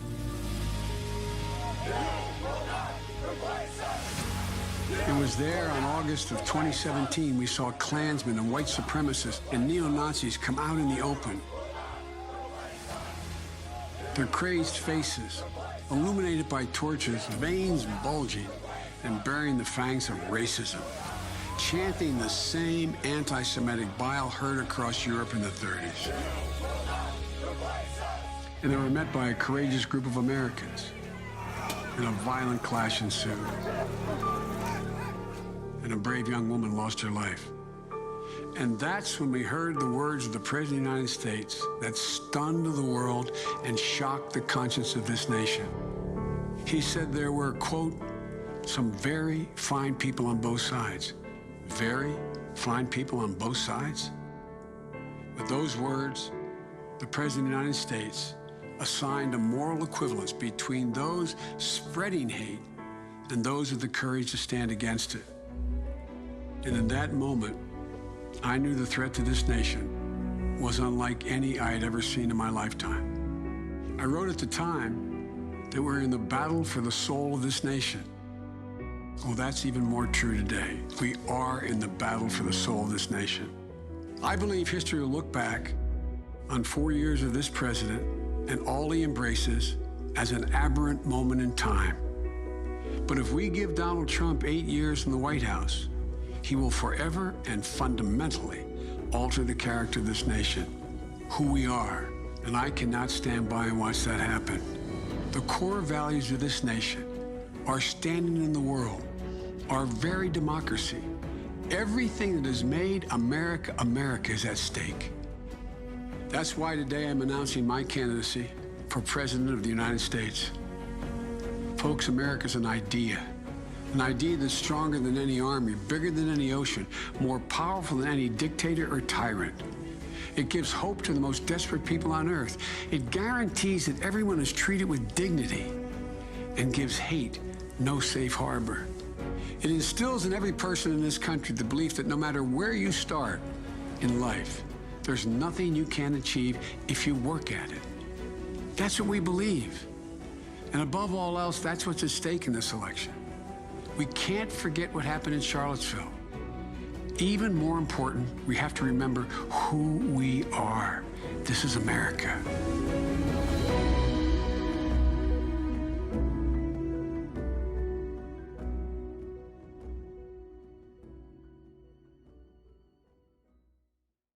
So I'll be honest, that wasn't as bad as I thought it would be, but nonetheless, I still feel as if he doesn't acknowledge that to truly be competitive against Donald Trump, you have to do more than just be anti-Trump. So as you probably noticed, there wasn't a single policy position in that video. Not one. Now, I think it was well produced. I think that the music was probably on point and may have helped the video resonate with people because it invokes that emotional response. But we've been reiterating this as progressives. You can't just be anti-Trump. You can't, because that's exactly what Hillary Clinton did. You have to lay out a different vision. And he talks about how, we are in the battle for the soul of this nation. And he's kind of alluding to the fact that we have a president that is openly fascistic. So I understand that it's important to call that out, but at the same time, Joe Biden's neoliberal policies is exactly what bred the desperation that led to the state that we're currently in. Because of his policies, because of his milquetoast neoliberal centrism, the country got desperate and they elected someone as loony as Donald Trump. And that's exactly what happens. When you deprive people of basic necessities, they start to get desperate. They become susceptible to radicalization, and then they may opt for someone who's a monster, who's openly fascistic, like Donald Trump. So if you truly want to combat what we see now, you've got to have an alternate vision, and Joe Biden just doesn't have that. Now, to his credit, there is issues that he alludes to supporting on his website, but it's not very specific. So, for example, he mentions health, quote, insurance as a right, which I don't really even know what that is supposed to mean, because health insurance isn't the goal. Health care is the goal, but he says that health insurance is a right nonetheless, and he states that he's in support of expanding the Affordable Care Act vaguely, but doesn't get any more specific than that. He wants to guarantee American skills and education, but nothing more on that. He talks about workers having bargaining power, but doesn't say what he'd do specifically to empower and protect the unions. And really, there's nothing new there. It doesn't feel like he wants to take the country in a new direction. And that's because he very explicitly is creating the strategy that is not about taking the country in a new direction. He's basically saying, I want to be President Obama's third term. And I'm not joking about that, because as Thomas Beaumont and Julie Pace report, Joe Biden is finalizing the framework for a White House campaign that would cast him as an extension of Barack Obama's presidency and political movement. He's betting that the majority of Democratic voters are eager to return to the style and substance of that era, and that they'll view him as the best option to lead the way back. The former vice president has begun testing the approach as he nears an expected campaign launch later this month. This was obviously written before he announced. After remarks at a recent labor union event, Biden said he was proud to be an Obama-Biden Democrat, coining a term that his advisors define as pragmatic and progressive, and a bridge between the working class white voters who have long had an affinity for Biden and the younger, more diverse voters who backed Obama in historic numbers. Biden's strategy will test whether anyone other than Obama can recreate the coalition that delivered him to the White House twice, but it was something Hillary Clinton was unable to do in 2016, and it will thrust the 44th president's legacy into the center of the 2020 campaign. I just don't think this is a valid strategy, because we saw it play out. We already have a test. Hillary Clinton tried to campaign as an extension of Obama, and she lost. Let me tell you this, as someone who voted for Obama twice, the second time obviously a little bit more reluctant than the first, I am not enthusiastic about a third Obama term. I'm not looking to see Obama replicated by Joe Biden or even Obama himself. What I'm looking for is a new direction, because the trajectory that we are on is not working out so well for a lot of Americans. The economy may have started to recover after 2008. However, for working class Americans, it hasn't been very great for them. Most Americans, or at least half, make less than $30,000 per year. They don't have enough to cover the cost of a $400 emergency. So just staying the course that we were on when Obama was president is not enough. And it really demonstrates that Joe Biden is so out of touch that he doesn't get that. And we all know he's doing these fundraisers with wealthy donors, a Comcast lobbyist, so he doesn't understand that you can't craft a message that is tailored to working class voters if you don't actually talk to working class voters. Talking with elites and oligarchs isn't going to help you understand what we need. But he doesn't get that. Now, on top of that, basically he's been on the wrong side of every single issue throughout the course of his career, because as this tweet explains, he opposes single-payer currently, he opposes cannabis legalization, he supports the death penalty, he wrote the 1994 crime bill, he voted for the Defense of Marriage Act, he voted for NAFTA, the Iraq War, the Patriot Act, he voted to make it harder to eliminate student debt at the behest of Wall Street. So you've got to understand, there are all these issues that are going to come up. They will be discussed throughout the duration of the primary process. And on top of that, he needs to explain why he performed the way he did when he was the chair of the Senate Judiciary Committee during the Anita Hill testimony. It was awful. And on top of that, we recently learned that his past is a little darker than we thought because, quote, it was more than 4 decades ago as a battle raged across the country and in Congress over sending white students to majority black schools and black students to majority white schools, often far away from their own neighborhoods. Biden forcefully opposed the government's role in trying to integrate schools, saying he favored desegregation but believed busing did not achieve equal opportunity. In a series of never-before-published letters from Biden, which were reviewed by CNN, the strength of his opposition to busing comes into sharper focus, particularly how he followed the lead and sought support from some of the Senate's most fervent segregationists. So for someone who has, one, been on the wrong side, basically, reliably, of every single issue, who is fighting to protect the status quo that hasn't been working, which is why people opted for Trump in the first place, which is why there were a lot of precincts that previously voted Obama but then flipped to Trump. For him to say, let's do a third term of Obama, it demonstrates that he is painfully out of touch. And I don't really have to convince you how out of touch he is, because every time he opens his mouth, he pisses off more people. He talked down to millennials. And right after he was accused of inappropriately touching numerous women, he brushed it off by joking about it. I mean, this is someone who is so far removed from the needs of the Democratic Party's base that I just don't see, I can't fathom how he'd be successful. Now, of course, there's the argument, Mike, he's polling ahead, even of Bernie in some polls. But what I really think that is derivative of it is just the mere fact that people view the Obama era as an era of stability, as an era that was scandal-free. Now, that's not necessarily the reality, but when you juxtapose Obama's legacy with Trump, of course, Obama is preferable, so people think of Biden as the good old days with Obama. But I think that the more he speaks, they'll be reminded that this is someone who is out of touch, who's clueless, who's been the establishment for decades, and is not going to give us what we need. And in the event we get more neoliberalism, that he'd inevitably give us some, incremental policy advances, then I can only anticipate that in 4 years or 8 years down the line, we'd get someone worse than Donald Trump, a President Ted Nugent or President Louis Gohmert, because that wouldn't surprise me. So Joe Biden is not the right person for this day and age, and I hope that other people can see that, but, we'll see.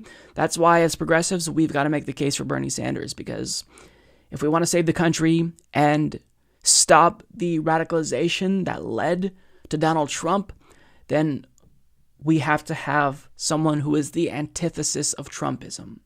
And that, of course, is Bernie Sanders. So as you all know, it's currently the case that the U.S. government, Donald Trump's administration, as well as cable news, they're trying to build a case as to why we should intervene in Venezuela. Now, they may not necessarily say that we should intervene militarily, overtly, but intervene in whatever sense we possibly can, whether it's sanctions, whether it is, doing something that undermines that government. And how they try to sell this to us is they say, look, this is a humanitarian issue. If you care about human rights, then how could you not want us to step in and save the Venezuelan people from oppression? Well, here's why. Let me share a story with you. This is from Jessica Corbett of Common Dreams. In an unprecedented revelation that highlights the consequences of the seemingly endless war in Afghanistan, the United Nations announced Wednesday that the U.S.-backed forces killed more Afghan civilians than the Taliban and other armed anti-government groups did in the first 3 months of the year. A new quarterly report from the UN Assistance Mission in Afghanistan shows that pro-government forces, including both Afghan and international troops, killed 305 civilians from January to the end of March. That compared with 227 civilians killed by anti-government elements such as the Taliban and ISIS. There were 49 unattributable deaths, which includes those caught in crossfire. Now, when you look at the bar graph that was referenced in this article, as you can see, U.S.-backed forces killed a majority at 53% of all deaths within the first quarter of 2019. That's 305 people.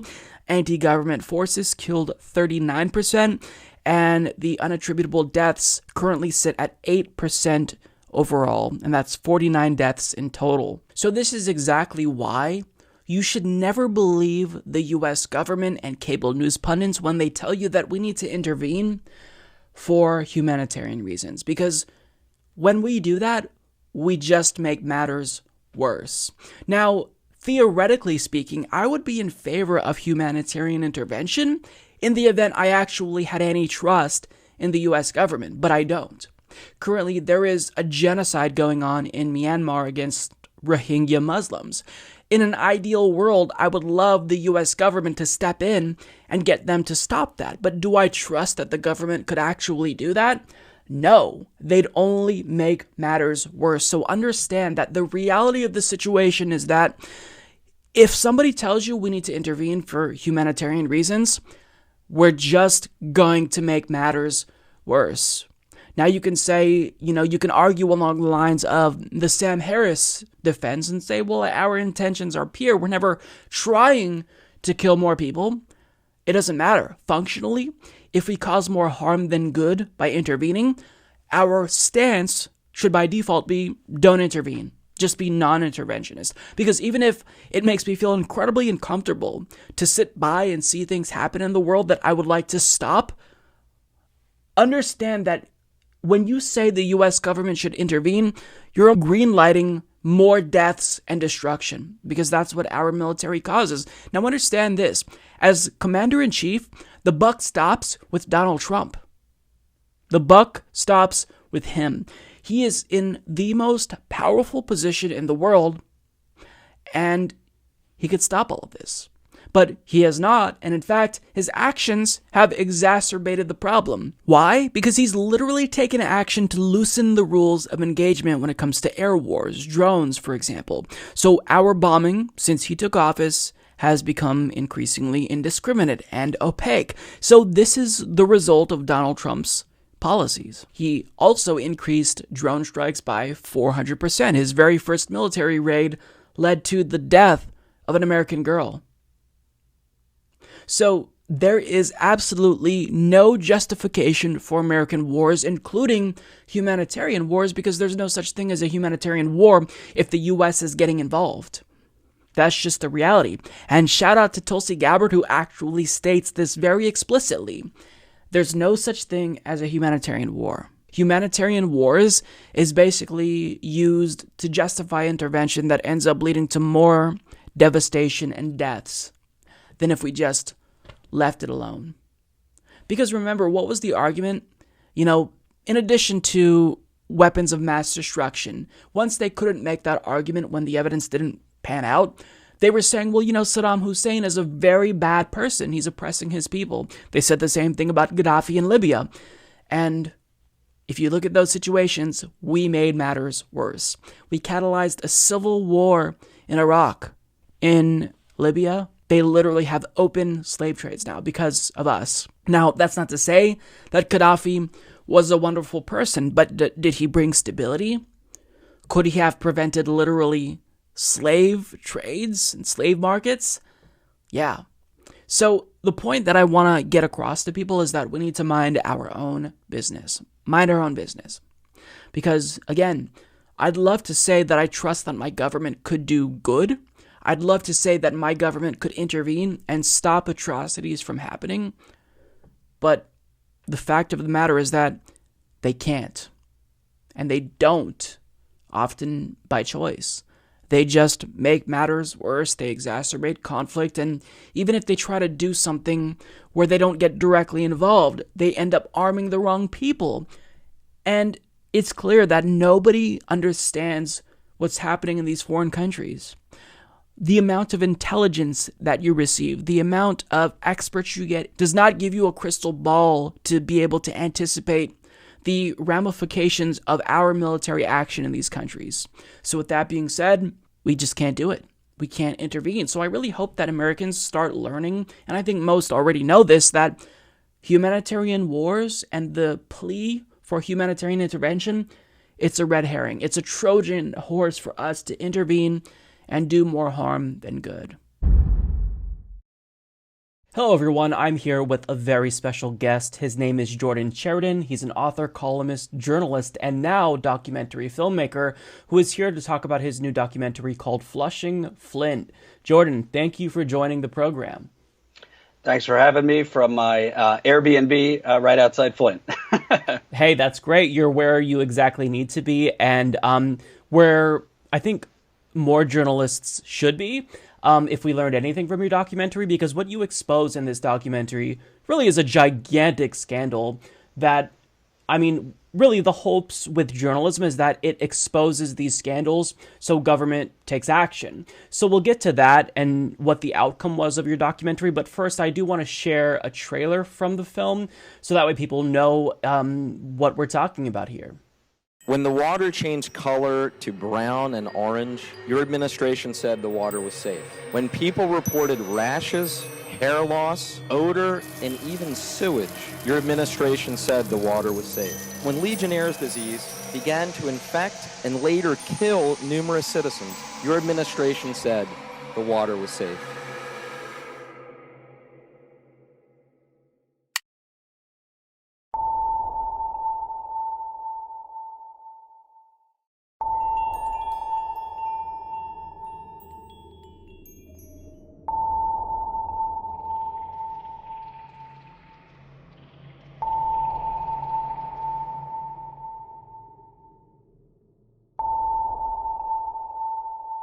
I'm a journalist. I'm just asking residents on this block if the state ever came to test your water.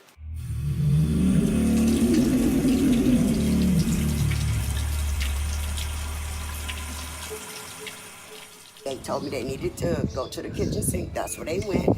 They turned the water on, let it run for, like I said, like a minute, and collected their sample. Your results are interesting because 15 parts per billion is the limit. So them telling you to let the water run for that long, that's probably why you were getting such low results. When they did it, do you remember if they turned the water on and took the sample right away, or did they let it run first? They let it run a while. They showed up at my door and they handed me a pamphlet and said, okay, it's safe to bathe in, before they even went in my house. Have you had any problems health-wise since the water switch? Itching, breaking down, stuff like that. My teeth, yeah, so. And I've had pneumonia. Our skin and our hair. I've been getting a lot of boils. Go ahead, get it. Right. Bro, I'm telling you. And I get them like, just bro. And they were worse. My daughter did have a miscarriage. He was at Heritage Manor, went to McLaren where they had the Legionnaires. My father is dead.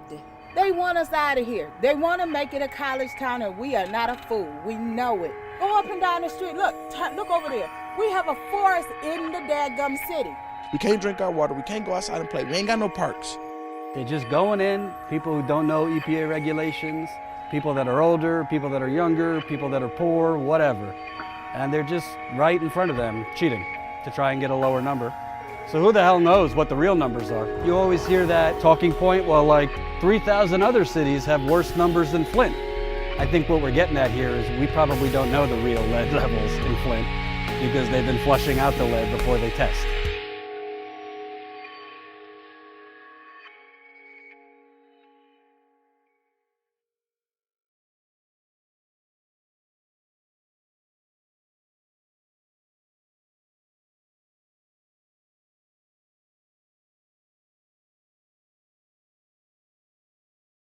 So can you just give us the rundown? Overall, what is this about in terms of, do we start at the very beginning, or do we start at a very specific focus with regard to the Flint water crisis? Yeah, so I want your audience to imagine George W. Bush coming down in that F-16, whatever it was, with the commando suit and declaring mission accomplished. Mm-hmm. Think of that in terms of Flint. this is Flint's mission accomplished. Of course, it's different. You know, there's not like hundreds of thousands of people dead. But Bush and his cronies, really Cheney, you know, cooked up intelligence and false stuff to send us to war. In Flint, what we found, and this was through knocking on 450 doors last summer. So this is not a story of what happened to cause the lead crisis. This is what happened to cover it up. So we found that the numbers that the state of Michigan were sending out, declaring that Flint was once again within EPA regulations for lead, were basically cooked up.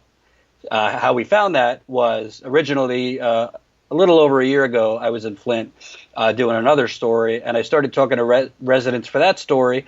And sometimes you're doing one story and another one, just like you unearth it. So I found out that some residents had state officials come to their homes and test their water, and they ran their water first before taking the samples. This might sound like nothing, but it's actually illegal. If you run the water, even for 30 seconds before taking lead and copper samples, you essentially could be flushing out the thick of the lead, because a lot of the lead is actually inside the home. So we found that they did this in a few homes. So my partner Jen and I, who broke the story with me, decided to just stay in Flint. We were kind of just like, you know, crowdfunding at the time, early days of status quo. And we started knocking on doors. And ultimately, every door we knocked, not every door, but the more doors we knocked, you keep getting the same horrific tale that, yeah, they just cooked the testing. Like, they intentionally were sending state officials into these residents' homes. These residents were on the official state testing program. So this state testing program was the focus group, and this is the data they used to declare, like, Flint's mission accomplished. The water is now meeting EPA regulations. So it was a mix of state officials going in and running the water before taking the sample, and state officials telling residents, when you test, run the water. So the big boilerplate message from this is, A, they cooked the data in testing. B, if they cooked the data in testing, how do we know what the real lead levels are today? This week is the 5-year anniversary. So we broke that story in November. That's the documentary showcases Jen and I basically doing like what very few do these days, unfortunately, which is trading our summer at the beach for like door knocking. I mean, you saw me schwitzing in 100-degree weather. And fortunately, the story is not over, because we met with some pretty high-ranking government officials 2 months ago in Michigan. It's now a Democrat governor, a Democrat AG. And I can't go into like so much detail, but they're looking basically at what we found, and we'll see what happens from there.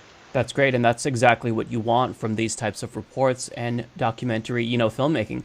One thing that really struck me was, as you go through and you talk to dozens of people in the film, you kind of make it very clear that they had this false sense of security where somebody came in, tested their water, they were under the assumption that it was clean because, as you said, they were running the water beforehand, which isn't an accurate way to test it. And then you kind of see on their faces the looks of just horror when they realize, wow, I've been drinking this water, I've been using this water, and it isn't actually safe. And part of the story that was really gut-wrenching for me is when you were talking to people and you were detailing, or really they were detailing, how much medical issues they were having. And one anecdote that really stood out for me was when you spoke to a woman who had recently moved to Flint. She had her daughter there. She was showing all of the rashes that the water caused. She had sickle cell anemia, and she was in and out of the hospital. And to me, that one really stood out because it shows not just how damaging the water is on their bodies, but how quickly it happened. Like, she was there for a couple of months, and all of these medical issues kind of bubbled up to the surface, that maybe they were already predisposed to have certain issues, but to see how quickly the water made them worse, it was horrible. So can you talk a little bit about the medical issues that people were having? Because obviously I'm just kind of pulling out one example, but there was another lady who was experiencing, it wasn't epilepsy, she said, I believe, but she was experiencing seizures, and they were treating her as if she had epilepsy. And this was all presumably because of the water. So can you talk about some of these medical issues that people have been telling you they've experienced because of the water? Yeah, and I want to make clear the most striking thing that I want people to know, hopefully when they watch the documentary, that mother you told me that you were referencing with the daughter sitting on her lap that had the white blisters all over her arms and legs. In her ears. Right. They had just moved into that home in May 2018. She had clear skin. It was within 2 weeks, really, that she had white blisters. This was 1 month after Governor Snyder, now former governor, declared the water restored. So what we're trying to show in this documentary is, you know, a 1-year-old baby after a few weeks in a home is not getting white rashes and blisters from watching television. The mother bathed her for almost 30 minutes because they told her water was fine. So I think what the documentary will show is we're not talking about the carnage and the disaster that happened 5 years ago. It's still, people are still actively having these rashes. You see people losing hair, people getting nosebleeds, autoimmune issues, this and that. But I think what people will see from the documentary is, because of the false sense of security. One woman, Amanda Jane, she was 35. She was the one I was talking to on the porch who was in chemo. She never had a health problem in her life, like a cold once in a blue moon, but that's it. She was drinking the water, and then, you know, it became a national headline, so she stopped for a little bit. A Department of Environmental Quality official comes to her home, runs her water for anywhere from 30 seconds to a minute. She doesn't know anything. She doesn't know any better. They were just, like you said, happy that people came to test the water. She gets a slip in the mail, no lead. So she goes back to drinking it without a filter because some filters don't fit over because it's an old faucet or whatever. So she had no filter on, and even people who drink with a filter have still had problems. But because she got that slip of paper from the state environmental agency saying, you know, no lead detection. Well, they probably got that because they ran her water. So I'm not a doctor. I can't say definitively this, you know, X caused Y, but never had a health problem. In 2016, she gets spots on her kidneys. A few weeks later, she's having heart palpitations, severe fatigue. They find spots on her thyroid. Then it's diagnosed as thyroid cancer. So again, she has no family history for thyroid cancer. Her doctor said potentially it could have started in your kidney, which lead affects your kidney, and moved to your thyroid. So you have resident after resident, including children, who, because the water was declared safe and they shut down the water pods based on this declaration, they can't afford to go buy bottled water cases and cases because most of them are poor. There's also a lot of people without transportation in Flint, so they're drinking from the tap because it's declared fine.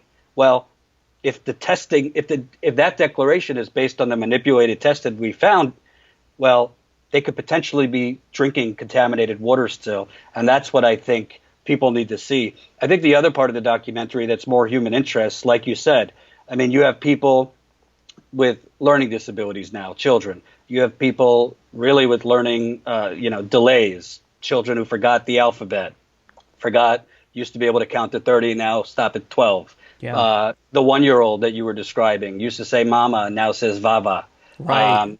It wasn't shown in the documentary, but I know people still having nosebleeds. I know people, and Jen and I, we were stunned, Mike. We would go, we really canvassed. We hit 450 doors. Almost every block we went, we would find, you knock on one door, they're not home. Somebody else answers. You ask, do you know if that person's coming home tonight? What time they usually get home? Because maybe we'd come back. They say, oh, they just died. We're not talking like senior citizens. You're talking people 40s, 50s, 60s. So this is, it's unfortunately been a silent, continual crisis that's been silent because our corporate media is a bunch of propagandists who, have basically created a new Cold War. And really, even before that, they stopped covering this because once Trump came down that escalator, it was, that was it. But you have this happening, and I want to be clear. This kind of stuff is happening in other cities, too. They're gaming the water testing in other cities. And it's really, at a certain point, it's kind of like, I don't want to be too strong, but it is, in a way, kind of murderous. You're intentionally testing the wrong way, giving people false numbers. It's actually a crime to falsify a federal regulatory compliance test. You're giving people false numbers, and then they're drinking the water and potentially getting lead. They had bacterial issues with the water in Flint that wasn't, they only focused on lead, most of the headlines. But there was bacteria, there were TTHMs, which are cancer-causing chemicals, God knows what else. So it's really horrifying, and I think what else is horrifying beyond just Flint is this was done really just brazenly. I mean, the state environmental officials were going into these homes testing the wrong way, and they did it because they probably didn't expect anyone to actually follow their steps and knock on doors and talk to people. So that's why I always tell my viewers, like, listen, corruption, it's not easy to find, but it's also not like so hard to find, because most corrupt agencies, individuals are sloppy. Who's going to investigate them? Brian Williams? Like Anderson Cooper? So they don't expect anyone to look. But I think if you watch this documentary, I hope that people see, I mean, the best example is my younger brother. He's not really into politics. I mean, he's a good guy, but he's just not in our space. So he doesn't really watch. He watched yesterday. He texted me, I cannot believe this is happening in America. Yeah. Yeah. No, and I think that the way you guys go about with this documentary and just, like, you really can get a sense of how many people you talk to and just sharing their stories. I think that's so important because we kind of have the tendency as human beings to tune out if something doesn't affect us. But what you really prime people to believe, I think, in this documentary is that this can happen to you. It's not just about Flint, but this can happen, and it's happening in America. So to really get these anecdotes, to hear these personal stories, I think that really was the strength of the documentary. And there's so many things that you made me think about in this documentary that I hadn't initially really thought deeply about. A lot of the people you spoke with raised the specter that they think this is an ethnic cleansing. You have Flint, which is a majority-minority community. People think that they're being ethnically cleansed. You're kind of giving, I think, a lot of researchers a gift in saying, look, there's a lot of correlations here with the water and medical issues. We can't say definitively as journalists that this is because of, causation and correlation aren't necessarily the same thing, but we can say that there's enough there to where somebody needs to get out there and test this immediately. You also touched on corporate media, and I don't know how much you want to get into here, but this is based off of, towards the end of the documentary, you said very definitively, fuck the New York Times. And I really felt that anger that you were communicating to us because, again, I don't want to spoil the documentary because I want people to watch it. But basically, you discovered this bombshell story, and corporate media doesn't care about what you specifically have to say. They essentially try to steal the story from you. Do you want to go into that, or do you want to? Because I don't want to. Because I feel like that's such a huge piece in the documentary, and it kind of, you get a happy ending towards the end, but in the journalistic sense that you're getting the word out. But do you want to talk about that at all? Because I found that just completely fascinating and infuriating at the same time. Yeah, and I also just want to say, Ty Bayless, who's our photojournalist, he's been my cameraman for a few years. He was a one-man crew. Usually documentaries have like 4 or 5 people working on it. He's done production, directing, editing, audio. He hasn't slept in three days to finish this, so props to him. Shout out to Ty. So there's two things with the media. Number one, I think the last bit of naivete I had about his corporate media was kind of just like sucked out of me with this, because I really thought, like, I get it. Like, we're in a 24/7 Trump-Russia thing, but this is too big. Like, some outlet will pick this up. Because, when we found this, we had just launched Status Coup. So, like, at that time, we're not like a big enough outlet that we're just going to publish this on our own and it's going to go viral. Like, I was willing to publish it at a more corporate outlet that has broader reach. So I think between Jen and I, we probably reached out to at least 100 or so outlets. We got a mix of, we don't have the bandwidth for this. We got a mix of, is there a connection to Trump? I mean, frankly, this started under Obama, and there is really no, I mean, Trump hasn't made it better, obviously, but there's no like core Trump angle. We got, we don't really use freelancers. I said, can you make an exception for like ethnic and environmental cover-up that Erin Brockovich calls one of the biggest cover-ups of the 21st century? I even offered outlets, well, throw your name on there first. We don't need like first bill because we just want the story out. So full disclosure, I don't think it was in the documentary, but it was supposed to be published with Newsweek in November. They kind of dragged their feet. It was supposed to be published in September, but because of Kavanaugh and that whole month long of coverage, which I understood. I mean, it was a big story and we were okay having it pushed. But in November, it was supposed to be published in Newsweek magazine, which would have been pretty big. And we get an email the day before, and I quote, as in politics, when you're explaining, you're losing. Wow. Meaning it was too complicated to explain, which I guess Newsweek thinks their audience is pretty dumb because it's not complicated. They flushed the lead out before they took the samples. You explained it in 30 seconds in the documentary. Right. They also said we didn't have enough data, and I said we knocked on 450 doors and spoke with 150 residents and have paperwork to support a lot of this. So we decided to self-publish it, but basically while we were in the field, I had talked to the Daily Beast. They were originally interested and then backed away for whatever reason. So I reached out to the New York Times. I didn't give them the whole story, but I said, this is what we're finding. And, I'd love to publish it with you guys. So I was pretty surprised. They got back to me pretty quickly. I got bounced from one editor in New York to the Chicago bureau chief. So the Chicago bureau chief responds to me basically with that kind of entitlement, arrogant New York Times response. Well, we have plenty of reporters in the Midwest that we check in from time to time on Flint, whatever that means. So, if we were going to publish this, we would do it ourselves. So I wrote back, I'm happy to co-publish it. I don't need first bill. The New York Times could make it seem like I don't really care. We just want this out. Then as we're knocking on doors, I get a call from one of my main sources here saying, a New York Times reporter just called her about water testing in Flint and if she knew anything about, manipulated testing. And the source said, yeah, I do. But you're going to have to talk to Jordan because, they've been knocking on doors and it's their story. So basically, the New York Times it's not like a viewer where you just send a hot tip. I deliberately pitched it to publish with them. And instead of, the crime of going with a freelance journalist, they basically tried to take it, basically take my reporting and report it themselves, I guess. And then when she told them that, instead of contacting me again, they contacted a scientist who has nothing to do with the story, but has gotten a lot of national media headlines as the hero of Flint. But he didn't know anything about the story. He didn't know what we found, anything. To basically ask him, do you know anything about, manipulated testing? And he was he basically waved them off of it because he didn't know anything. So it's just an example of, it was a perfect storm of media outlets who are 24/7 submerged in Trump and Russia and Stormy Daniels and whatever else. And, don't get me wrong. I read the Mueller report, most of it. I think there are very bad things in there. I don't think there's, as I thought, there's nothing sinister as far as collusion, but there is a president that obviously, if he was not president, would be charged with obstruction of justice. Yeah. But call me old-fashioned, Mike. I think we could walk and chew gum at the same times.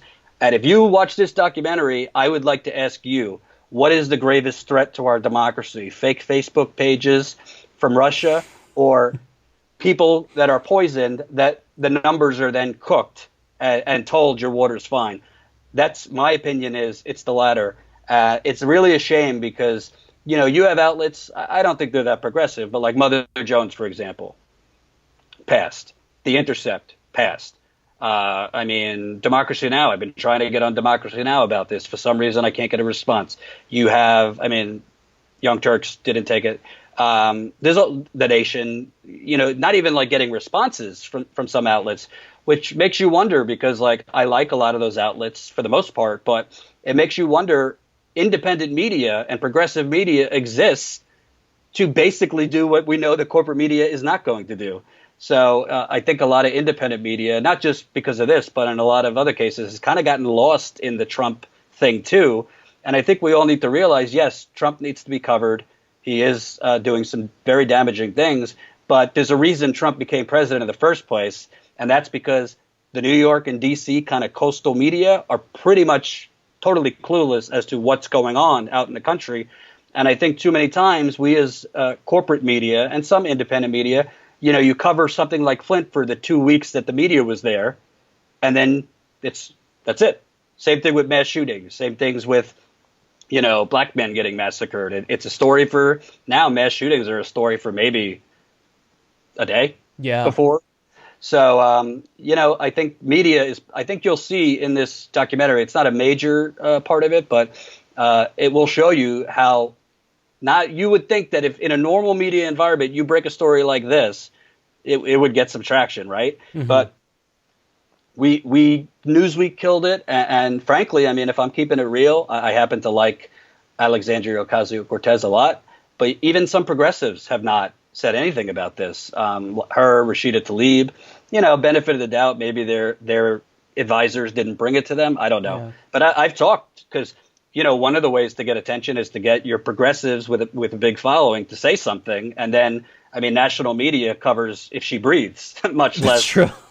So I'm hoping that with the documentary coming out and hopefully more coming out once it's looked at by authorities, that we get more people on this, because like you said, the reason I cover Flint so much is not just because of Flint.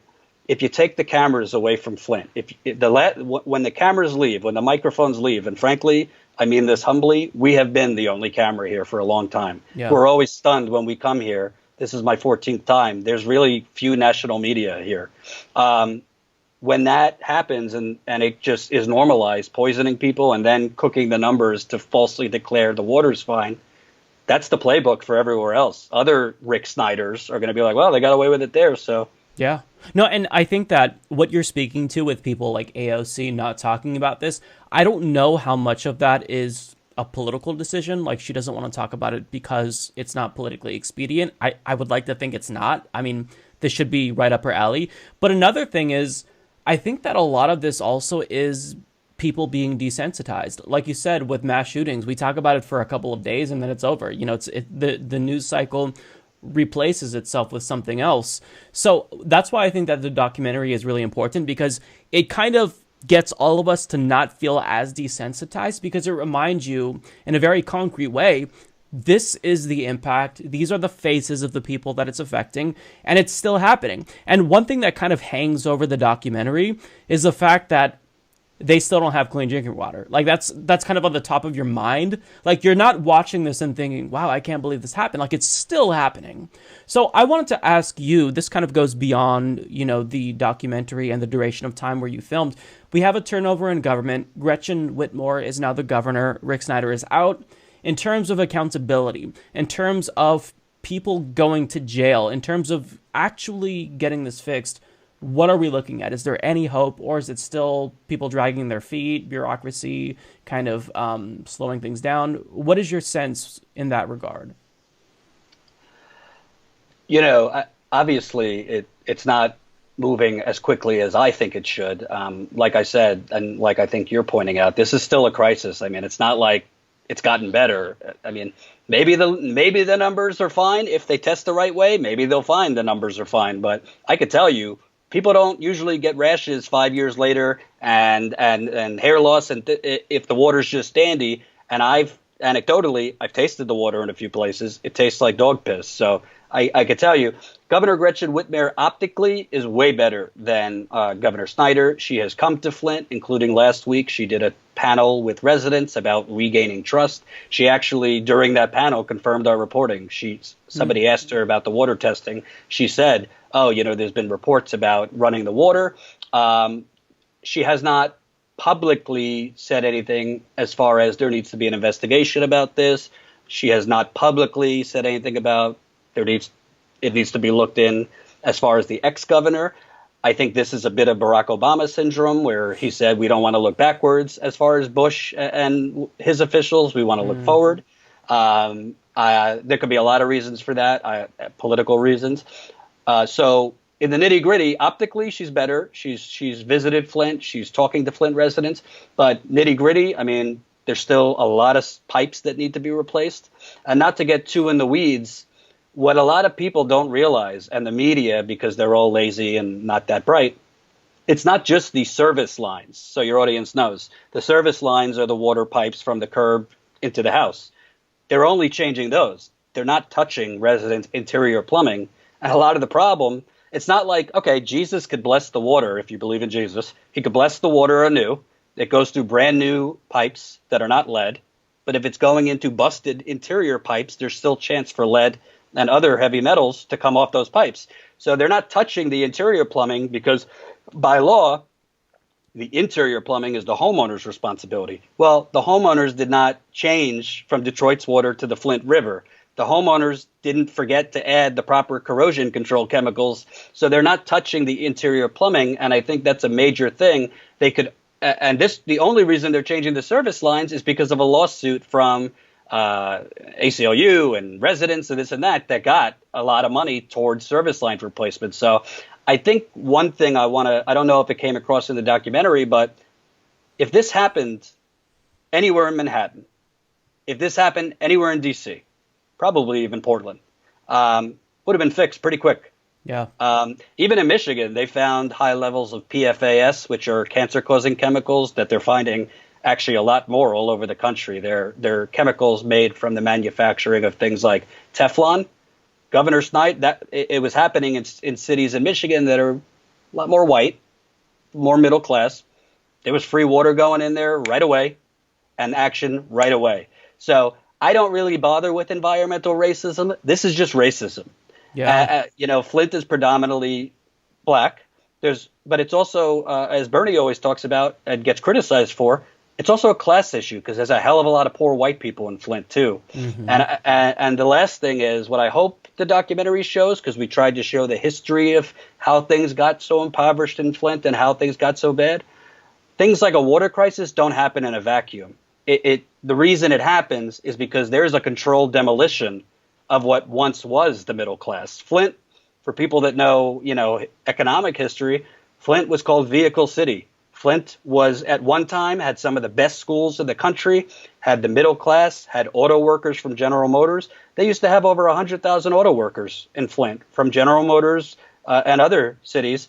But when you start, selling off jobs to China and Mexico, racist rezoning laws, white flight, when in the spirit of economic development, all these privatization schemes, the Flint water crisis, the media never covered it this way. It was really a privatization scheme. Yeah. They were temporarily switching to the Flint River while they were building a privatized water pipeline. And when they switched to the Flint River, the Department of Environmental Quality actually broke the law. By law, you're supposed to add corrosion control chemicals into the water for the exact reason. So old pipes, because our government has not changed the pipes in over 60 years all over America, don't leach lead. So I want people to understand this happened.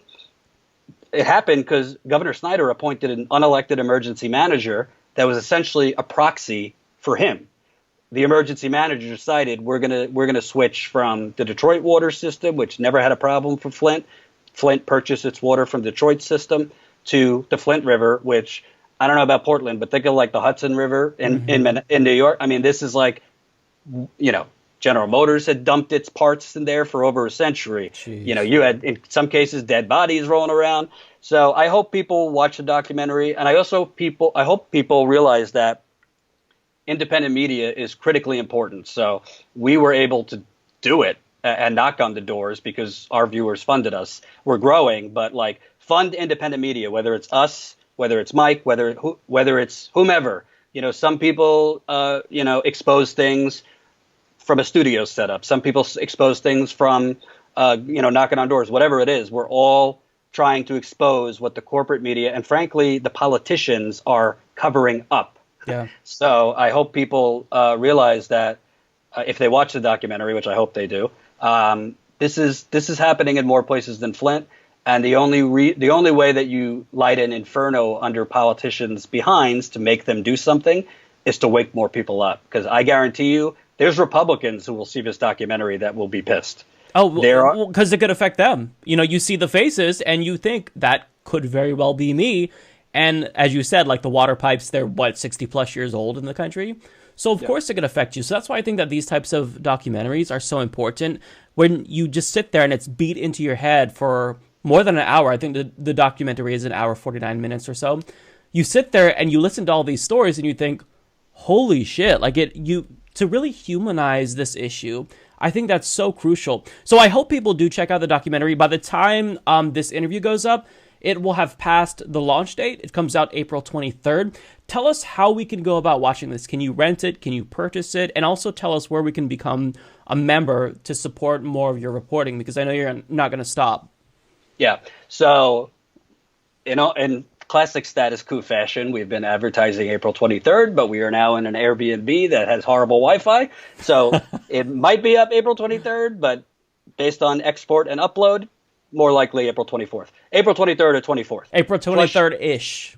Yes, which it is what it is. It's like a 8 gigabyte file for those of you that are tech people.